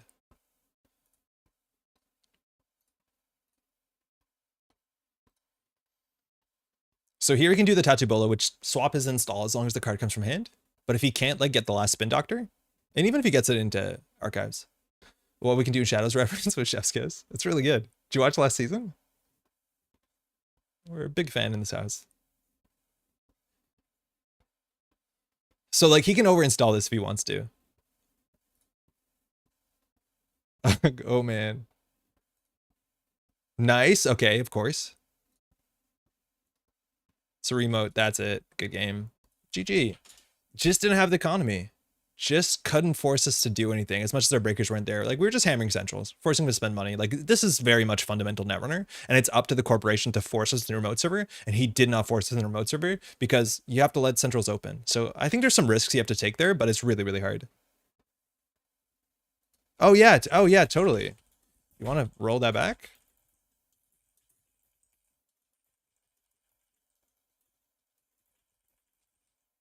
Oh, get out. So he didn't have an acid in hand? I trashed the pad campaign and it mattered. So he did not have an agenda to overinstall on top of the, sorry, he didn't have an acid agenda or upgrade to overinstall on top of the agenda because we trashed the pad campaign, and trashing the pad campaign mattered because it removed the Tattoo Bolo ability. That's amazing. Just a coffee to spend. Yo, Spencer, how's it going? Thanks for your comments on the last video. Yeah, that actually mattered. That's like really, really sick. Yeah, thanks. Go Central, go. Yeah, this is why I like Sable. You just go Centrals. You get paid. You don't really have to think that much. Want to flip? It's 11:15. We have time for the other one if you have time. Okay. Pack campaign negative journal value. I mean, if he overinstalls, you run Archives and make him have the spin, so it's not the most impactful. It's not. We probably run Archives if there's a chance that there's like, you know, there's breach domes in here for sure. Like it gets harder. Okay. Like that gets more difficult. So yeah, like it still just prolongs it, and he's in a bad spot. But it's funny how it like did matter, especially if that was last click. We're not gonna change a corp deck yet, but I do think our corp deck should be optimized. I think taking out the 3 wage workers is probably a pretty reasonable thing to do. But I think we'll actually install wage workers against whatever this Arasana, already hard to play. UAV self-modifying code Slap Vandal. Slap Vandal we don't care about that much, because Poison Vial's around. We're bad to Poison Vial. Sassy Rubicon Switch. That's a problem, because he can click through our ice, maybe. Beatrice, weird. Hush doesn't do anything into our deck, besides Loki. Egret into the depths. Lilypad Hushik. Kit or Dow. Let's see what he picks. But I'm feeling okay about this. It's Arsana. He drafted 3 IDs. Okay. For sure, good commentary. Helped me get deeper into Netrunner back when there were more events being streamed. Ah, cheers. I think me and Pat were pretty nervous about it because like Pat hasn't done commentary in like 5 or 6 years or whatever. I'm excited to see it because you have the D-Res package. I don't have that much money. And it turned out really good. Like I think it turned out better than either of us thought it would. We talk over ourselves a bit, but like the energy was really good. We're gonna mulligan for some ice. All right, that's something. Okay, so in terms of the multi-axis, there's no conduit because Nottingham has it. Beatrice is like whatever. It's 2 clicks. That's really bad into Biroids, let alone with Ikua. And I see no other multi-axis. Sprint is okay. Best of luck. Have fun. All right. So here, I think we start with a sprint. Give us some option. Oh, I forgot we were clearinghouse deck. Okay, so we want to get these 2 on the table on centrals. So we don't have to ice up HQ that much here. We'll get rid of the wage workers for reasons. So then we can install credit. We can leave HQ open. I don't think that's going to cost us. I think we want to get this on R&D. We'll res it early. I don't think we care. Like, is he going to Beatrice on this turn? I feel like spending 3 clicks to Beatrice us is pretty bad. The only thing he can trash here is the clearinghouse. You guys did great. Oh, thank you, Jeff. I reached out to Jeff too. Me and Pat recorded the first, I think, 5 or 6 episodes. And so I'm going to be working with some other folks to do other commentary. So I reached out to Jeff. He says he's in. Eric here, Canister, is going to do some commentary. Izzy said they're going to do some commentary too. So it's going to be a bit more diverse, which is good. Played Ampere and Nova. Okay, I want to say thanks. Your streams and videos and encouragement were strong contributing factors in me going to my first person in our event. I went to OTG. Yo, how was OTG? Oh, I'll res an on-sell. What are this? Yeah, I'll res an on-sell. How was OTG? I forgot it was this weekend. That's really cool. I played Ampere and Nova. Mostly got crushed, but ton of fun. Yo, no action. Yeah, he already did his thing. Yeah. Oh, wait, did he install Saucy from hand? Oh, he installed Sassy from hand. So sorry, I messed up the timing. So there's 3 subroutines on this. He made 2 credits. Fire all. Cool. Trash. Install a card from archives or HQ. Okay. And he can't steal or trash, so that's fine. 14 people. Super cool. Not subliminal? No, because we already played an event that turn. If we didn't play an event, we would have. I got one of the unique Arasana alts and it's a cool NSG pin. Oh, the NSG pins are really good. That's the treat for playing Ampere and Nova. They're really, really quite nice. I'm commentating Roller Derby about tomorrow. Commentary is hard work for sure. Oh, yo. I know Roller Derby is way cooler than I know it is, if that sentence makes any sense. To be honest, I'm in a commentary mood for this weekend, Nats, but I don't have a stream running partner. Time to get an OBS crash course. Yo, figure it out. If no one streaming NZ Nats, you should definitely do it. And like, even if you think your first round of like, I'm installing this on the table. Even if you think your first round of commentary is rough, it's going to get better. Like by round 4, you're going to be comfortable for sure. So like, you got to rough through the harder part. All right, we're just going to glacier up a bit. By glacier up, I mean wage workers. So we did install, we did event, we'll do credit. So we can gain a credit. And then I don't think we ice this up for obvious reasons. I think we're just going to get a credit. Yeah, no better time to start for sure. I also think I can say that I'm doing comms for NSG Worlds. There's a couple folks signed up. It looks really cool. I'm going to be doing the main event. And I think that includes Startup World Champs, which finishes after Standard. No way. Oh man, that package is so good. That's a bummer. I'm like 90% Arasana canonically plays Roller Derby. I've literally seen you play both your decks. Oh, that's no big deal. Yeah, I don't mind at all. Are you casting person? In person. So there's like 2 or 3 other casters and they made it so that one person's not going to be on the microphone forever, which like if you leave me, I will do that for better or for worse. But I appreciate that. I think it's better that we get breaks and or so we can actually walk around and feel like we're more part of worlds, like physically part of worlds, which I think is a huge boon. So I won't be like commentating straight, but there is like 2 or 3 casters for the whole weekend. See you there? Yeah, of course, Izzy, I'll see you there. Beatrice definitely does, no doubt. Ari is introduced to it. After traveling thousands of miles to commentate Mass Respect, it's Worlds. You know how fun Worlds is? I'm going to save this to Tuesday, but like, we got to talk about, what's it called? About Crown of Servers. There hasn't been enough conversation about it. How does everyone feel about Crown of Servers? Is it going to derail this conversation? I've never gone. Oh, it's obviously harder this year than ever, but yeah. 4 credits, it did something. Startup is going to be a bit different this year, but I think some startup games will be on camera. Okay, cool. We have a meeting with the commentators in a week or 2 to go over some of the basics, so I'm pretty lost. I'm really excited for the 3 format COS. Is it an NSG thing? Because like NSG hasn't communicated a lot about it. Like it's not on the schedules because it's BCom. I don't know what BCom is. Okay, I think we can. I don't think we have a huge incentive to sprint here. I think we want to just set up our money. So unfortunately, that I'm pretty on board. I think it's neat to see some Eternal Knights to change it up. I think I'm a bit pessimistic about the COS change, but I'll talk about it more on Tuesday. I just feel like it's going to be an interesting tournament, but I think fundamentally a lot of what the tournament offers is kind of antithetical to why I think I like personally, not that I'm right, but like why I enjoy Crown of servers. I think the changes, like you can't, changes are fine. I just feel like they're, different. One of the years I'm going to Worlds. One of these years I'm going to Worlds. This year is tough with a 7-month-old. Hey, congrats. Restream bot, I think I agree there. Dear, you added Restream bot. Prognostic for Sassy. So it looks like the BC is going to go off. That's fine. All good. I couldn't go last year because my daughter was so young. Maybe next year. All right. It's a border control. There is a hush in the deck for this. So the 2 Saucies I've gotten so far, this did cost 2 credits, but it is going to return with the Urban Art Vernissage. So it's annoying. I agree. I wouldn't want to do COS every year. Oh, that's cool. That was from hand. Super, super cool. I wonder if we should border control the Saucy. I think we should. I'm going to do it. Yeah.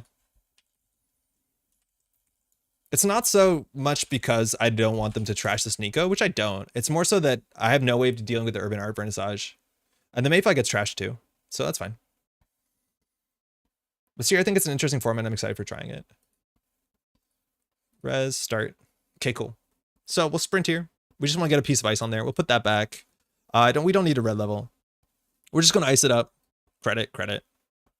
This is not the best glacier. We're a bit spread out, but we'll get there. More interested in what the COS format means for Eternal support going to 2024. Yeah, this is technically the biggest, like the highest prestige Eternal format, right? BCom is the Barcelona event that runs, but is taking this year off. Apparently, it's the format they've done team events in the past. This COS, like triple format thing has happened before? Nice. Okay. I think we draw once. Credit event. Credit. R&D's loaded. But I'm not sure how this deck deals with a Ravana gracefully. Or sorry, with that Ansel gracefully.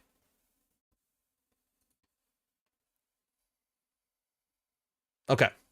Don't know what this Breaker Suite is. We've seen a Mayfly. We've seen 2 Saucies. I don't think he has access to Simulchip. Yeah, Charlotte has Simulchip. Like getting this many people to play Eternal means that many more new Eternal lists means that much more likely I is able to find Eternal games for people who want to. Yeah, that is true. I'm like wondering how many players are like scared to like, oh, Propeller, spend the time to learn Eternal. Oh, this Ravana is going to be disgusting. Oh God, this Ravana is going to be really disgusting if he doesn't have a Slap Vandal. Oh, yikes. Yikes. You can't run last click into HB Byroids. Still, I can trash 1 card. So I'm going to take down... Yeah, I don't think... Like, this could have been an on-sell. I don't think you could run last click into Byroids. It's way too risky. TI did a ton for Eternal. I'm, like, so cut out, like, removed from Eternal. And we can let the Axis go through. It's, like, 1 bad hit with the Spin Doctor. Okay, so we can choose the ice. So we can choose a submarine. Trash and Installed Runner card. Propeller... It's not that good. Prognostic's pretty good. Now we can get another subroutine. Cannot steal trash. Install a card from archives. It's another Wage Workers. Border control is cool though. Seeing Jeff with Wage Workers and Jeeves. I watched a bit of the commentary of the Eternal this weekend. We could trash the Propeller. I think that's kind of okay. The UAV seems not that good. It's a risk if he's trashed the Spin Doctor. That's the only one we're upset about.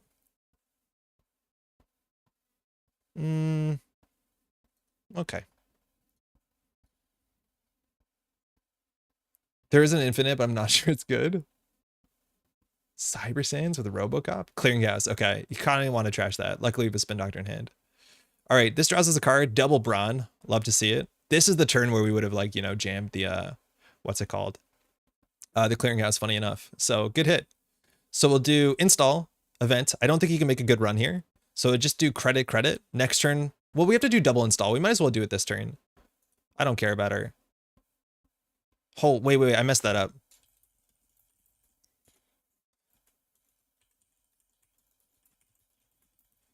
Do you mind?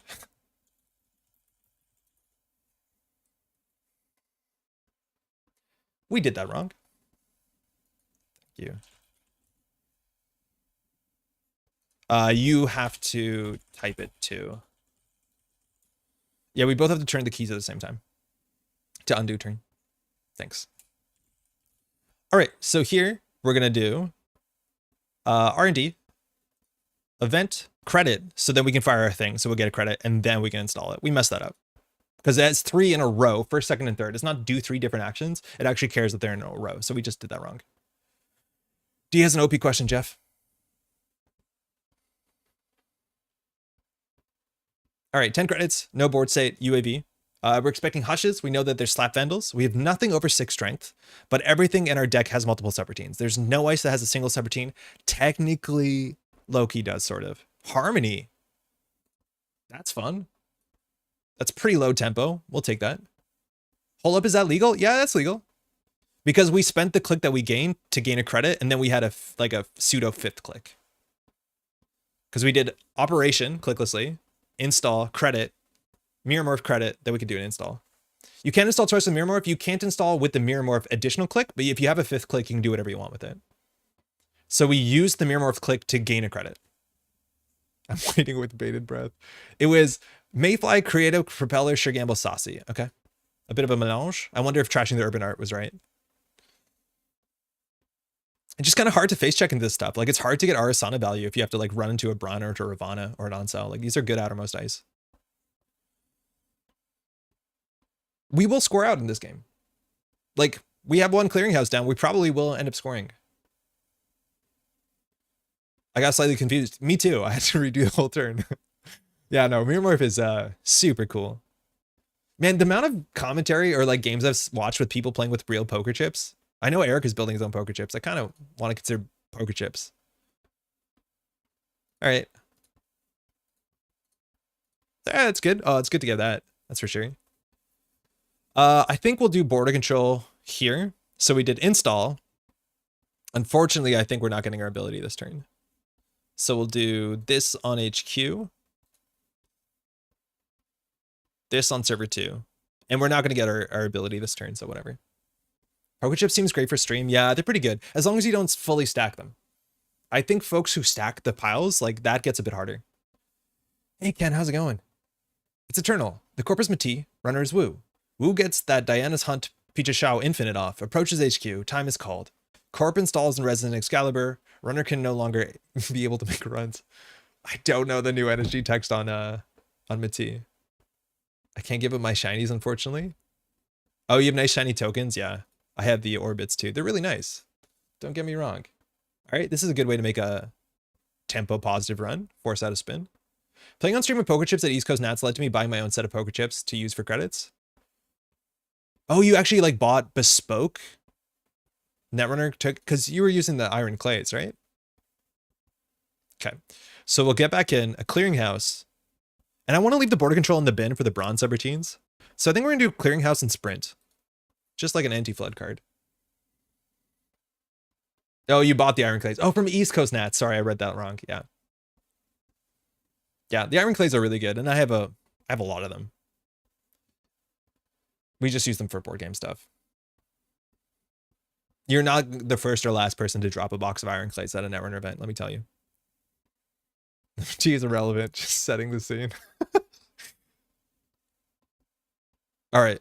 I do think we're gonna, like, if we top deck a clearinghouse, we just install jam. Hush on the Ravana. Not sure why. Oh man, can we greet the Nico? Draw? We could sprint here. We could sprint here. I would love a clearinghouse. Okay, we have one agenda. I think we'd rather score at the send a message. So we did draw, we did event. We'll do an install. We'll gain a credit. Next turn, we can jam the message. The stomach drop of dropping the set of poker chips was real. It really wasn't that bad. Like, everyone was there, so it took like 30 seconds to fix. I love my token. It's strongly considered poker chips. I'll deal. Excalibur resolves the normal resolution when an infinite number of something is generated. Instead, generates some large finite amount. And the runner just has to click for credits and be sad. Hyperbaric. Whoa, that's actually really good. That is pretty good into Ravana. That's the only code gate in the deck, though. So at least it's going to cost a lot of credits to make this reasonable. Overclock's a start. Overclock archives, probably.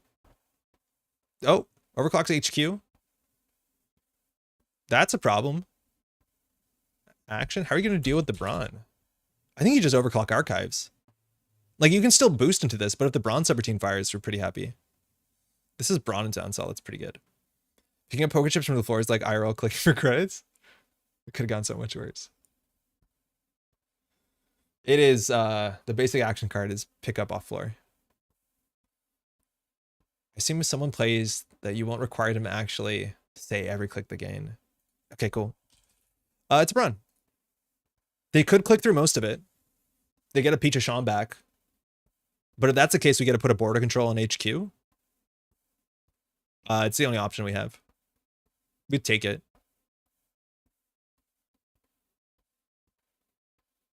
You can always just like overclock into the hyperbaric. That's what's going to happen here. Shortcutting would be allowed. No. So that's the 3. That's fine.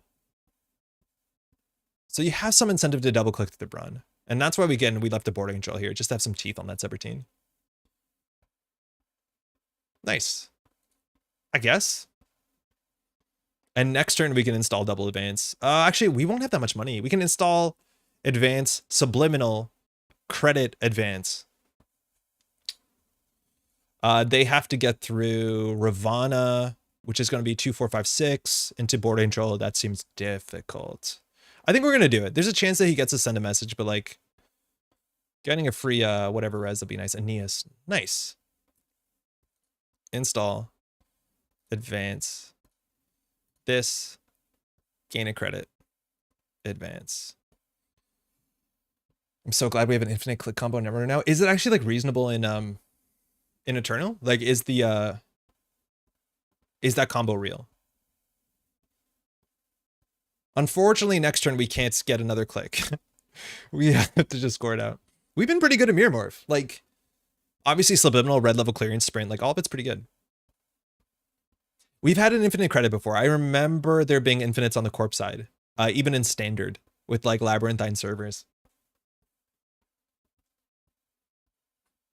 I don't expect my Aeneas is going to help me much this game. It has some triggers. It's hard to get. Oh, wow, on the Ravana. Nice. Spec working it. Okay. Ensure you get some value. That's pretty cool.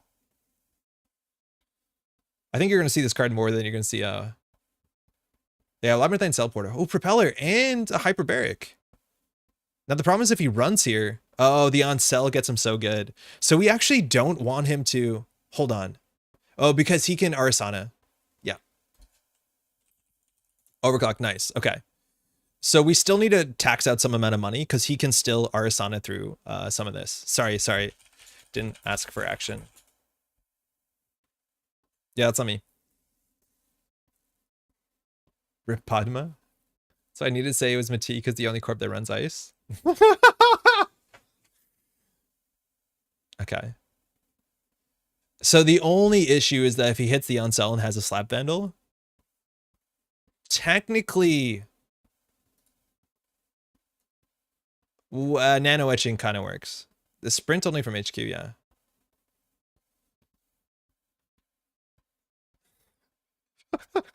It's the only eternal deck with ice. Wait, is it for 2 subroutines? No. Oh, I see, because it broke up. Okay. I think he technically has a Hush in hand, right? So he might want to keep his ability for the border control. Do we res it? If we res the border control here and he hushes it, that means the on-cell fires. If the on-cell fires, we trash a 5 advanced hyperbaric.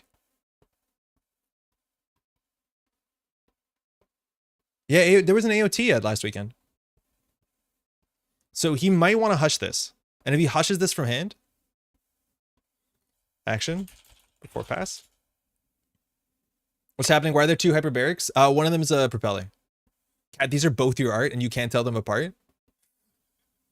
Okay,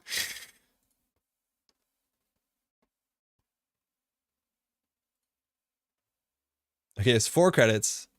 Action. So if this is the fork. If he hushes the border control, he hushes the border control. But if he slap vandals the on-cell, he can't hush the border control. Oh, that makes sense. Infinite 2 Ravana's on Banhar kill. I don't think I've seen it yet. We've heard of it in Legends. Oh, this is an overclock, by the way. So he has to slap vandal this, and it'll still be bad. Because if he slap vandals this, all 3 subroutines are really relevant.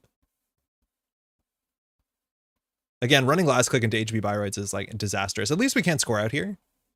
This is where we start rolling nano etchings though. We do like subliminal nano etching, hit nano etching, get a credit. We're like suddenly on 7 credits or something.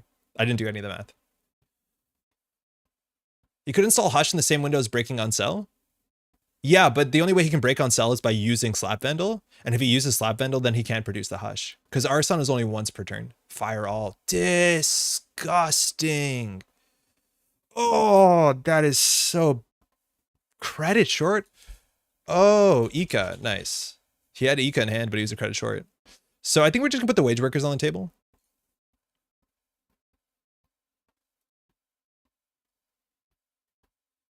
So we can't steal our trash. No, we brought Parasite and the Crim players did some turns that were suspicious.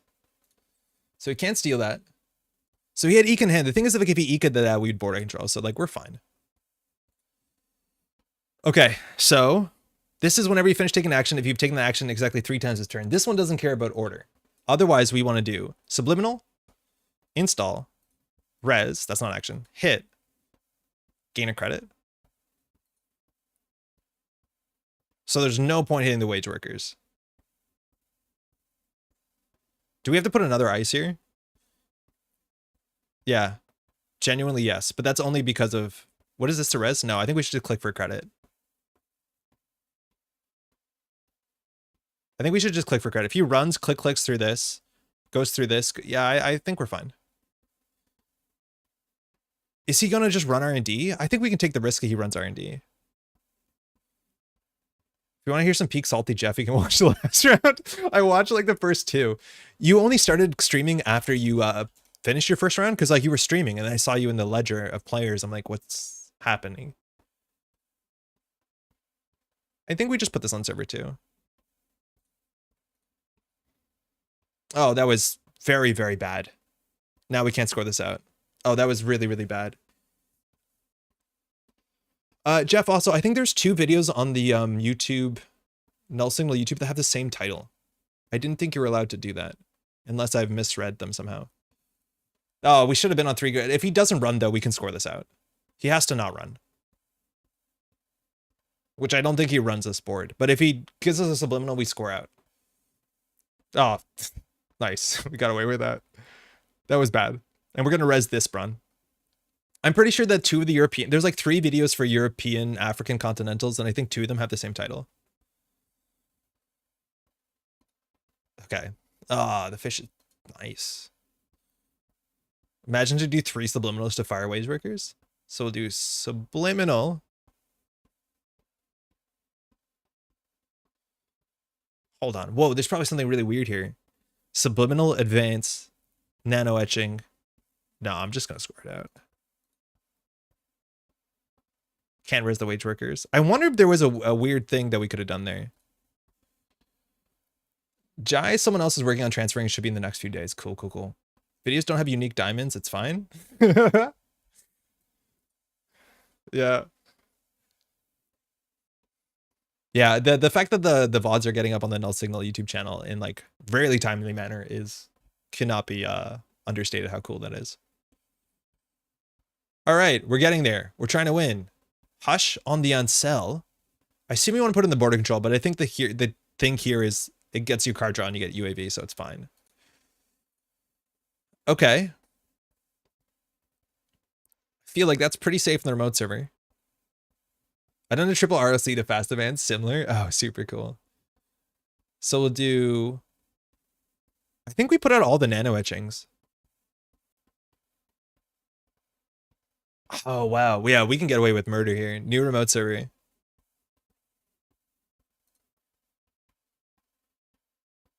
We can res this, hit it. Gain 2. This is technically a new one, right? Yeah. Pretty cool. We could have sublimaled in there. That was bad. I'm not going to fix it. That was not good. We should have sublimaled in there. I thought we'd be able to... We could have got a click to play the subliminal. Yeah. There was much better plays there. We shouldn't have taken a credit. Having 2 subliminals in the hand is not right. Don't worry about that. That's fine. He's played 2 overclocks. Economy and shambles. Hasn't played a sure gamble yet. He did get creative commission. That's kind of cool. That probably was like his second draft, right? Yeah, second draft. Nailed it.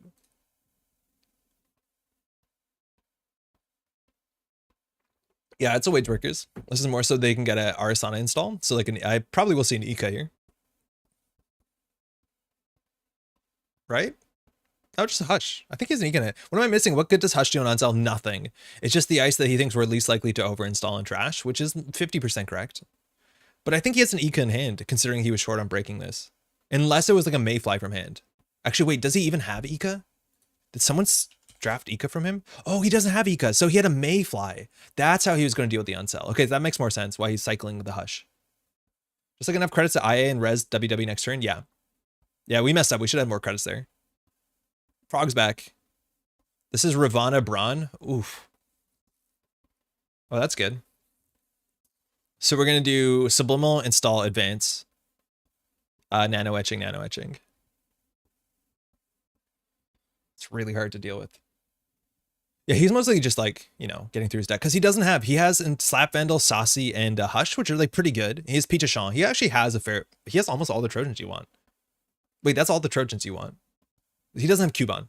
They hated the Arasana out of everything, but let MBN have everything. Yeah. It's not untrue. Okay, hit this.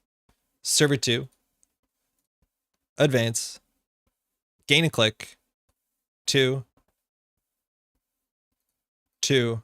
Go. Does he have Turbine? There's no way that went uncontested. Charlotte's second pick Turbine. Charlotte has Buzzsaw, though. Makes a lot of sense. And playing Padma. Neat. So he has to trash the wage workers here.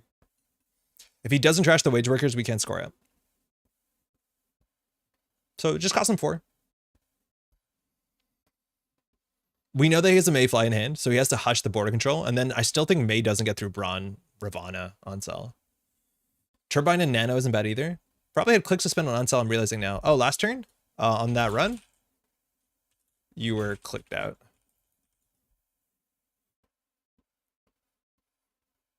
Yeah, it was last click. Yeah, that's the second time that it's really hard, right? Like he has a lot of setup to do, but you never want to run into a buy rides last click. Because even having one click, like I don't think anyone drafted ganked. I'm the kind of player who drafted ganked. Canister got done dirty by the rest of the Shaper drafters. I think he was in a pretty bad spot for it. Yeah, he's on one side of it. But like, I don't know. I feel like the criminal card pool you can spread a bit thinner than Shaper card pool. Second propeller, cool. Chinchling, this is a snake draft.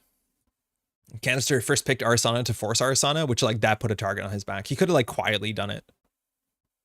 Because I even think you can play the Arasana list and play Tau. Or not Tau, you can play Lat with Arasana. I don't think you have to be Arasana to play Arasana. As weird as that is. We have a gameplay coming up from Cannats, but somebody has, Rob was playing like a really good Lily Pad, Deep Dive, Peach of Shaw Lat deck, and I think it's sick. All right, we actually can score out and be on game point. Might as well. Advance. Can we do something cute here? If we credit, no. We just do res, advance, advance, advance, score. All right. Now we just put a 4-2 in there, we win. We put the Iqua next turn, we probably win. Res Wage, yeah. I thought there was a way that we can get Mirror Morph and Wage in the same turn, which would have made us heroes. HB would have collapsed inwards on itself to try and like rectify that problem. Mirror Morph Wage Workers is the deck we built. Oh, it's so sick. This is the matchup where like we will put this out here. He's trashed 1 for 4, and like it is important to trash. Against Izzy, she had Amakua. We don't want to do it. Could you squeeze in a nano? It's hard. No, I think we needed like a red level clearance. Whoa. Hushik on 1. Hushik on 1? But he's not going to have clicks for Iqua? Wait, what is this? Oh no, he's going to mayfly through it? Propeller is technically the way to get through Brawn. It's a way. Hushik on 1. That's definitely the ice to Saucy. The lone ice in the sea of resed Biroids. I have to assume the dream is MirrorMorph Wage Worker's luminal transubstantiation. Yeah, you can absolutely pop off. Okay, this is 6 strength. So that is 3 power counters and 3 credits. Take that, lamb. He doesn't have credits though to steal. I don't know what's happening here. He doesn't have credits to steal Iqua. So there's only 2 agendas in 23 that he can access. You forgot MCA, and someone else drafted MCA. We definitely would have if we could have.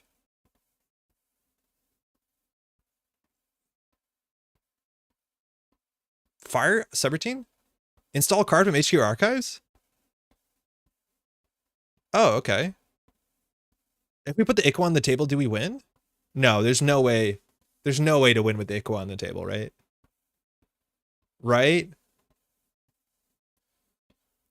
Right? If the Iqua's on the table, we can quad advance it. If I was more clever, maybe. We would need an operation that puts advancements. We don't have one. Yeah, we need seamless. So I will just put Nico in a new remote server, whatever. So he can't steal Iqua. He can steal us send a message or the architect deployment test or whatever the equivalent architect deployment test we decided to play over architect deployment tests.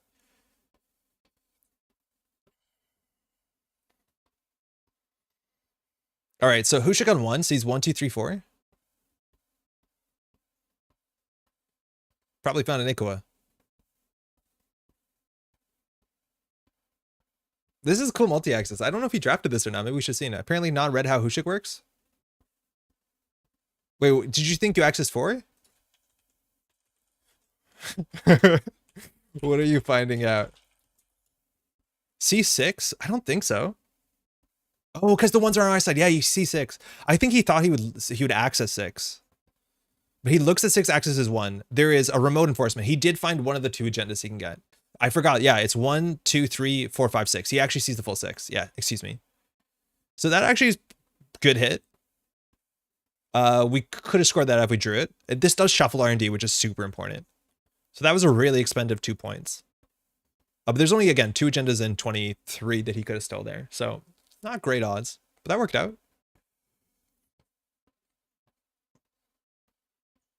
Show me 6 credits, 5 credits. Oh, yeah, that's your choice. Yeah, it shows you like what credit threshold you want to check on because this says like name a credit cost. It doesn't care about how many you have on the table. It says just choose a number. All right. Oh, go ahead.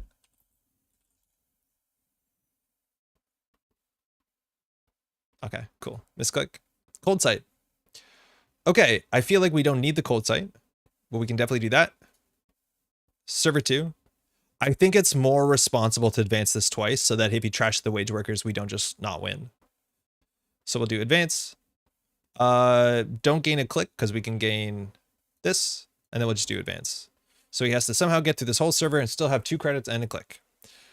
R&D is not impossible, but it's hard for him to steal 2 of the 3 pointers. Now he can hush this border control. And that would be the worst thing for us in the server, but the server still is Brawn into Ravana into Onsel. That's the game. We scored out way more than we thought we did. Maybe 2 clearinghouse isn't enough. Good game. For the games. Hushik was cool. Husyuk was cool. I got locked up pretty hard after the unsell trashes. Yeah. Yeah, that loaded. I never know how to spell hyperbaric. Maybe 2 clearinghouses is too many. I don't know. I like it. I think we could win games through it. But yeah, there's a big chance that we should just have something else for the, what is it, 6 influence.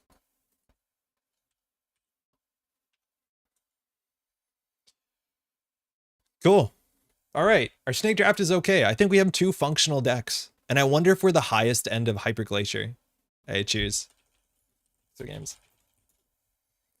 But yeah, I think we could consider taking out the clearinghouses. I think it's the sort of thing that will change eventually. Like, this is the beauty of like streaming your games, is that I have 2 clearinghouses in the decks, which is something we all agree you have to run or you lose the game.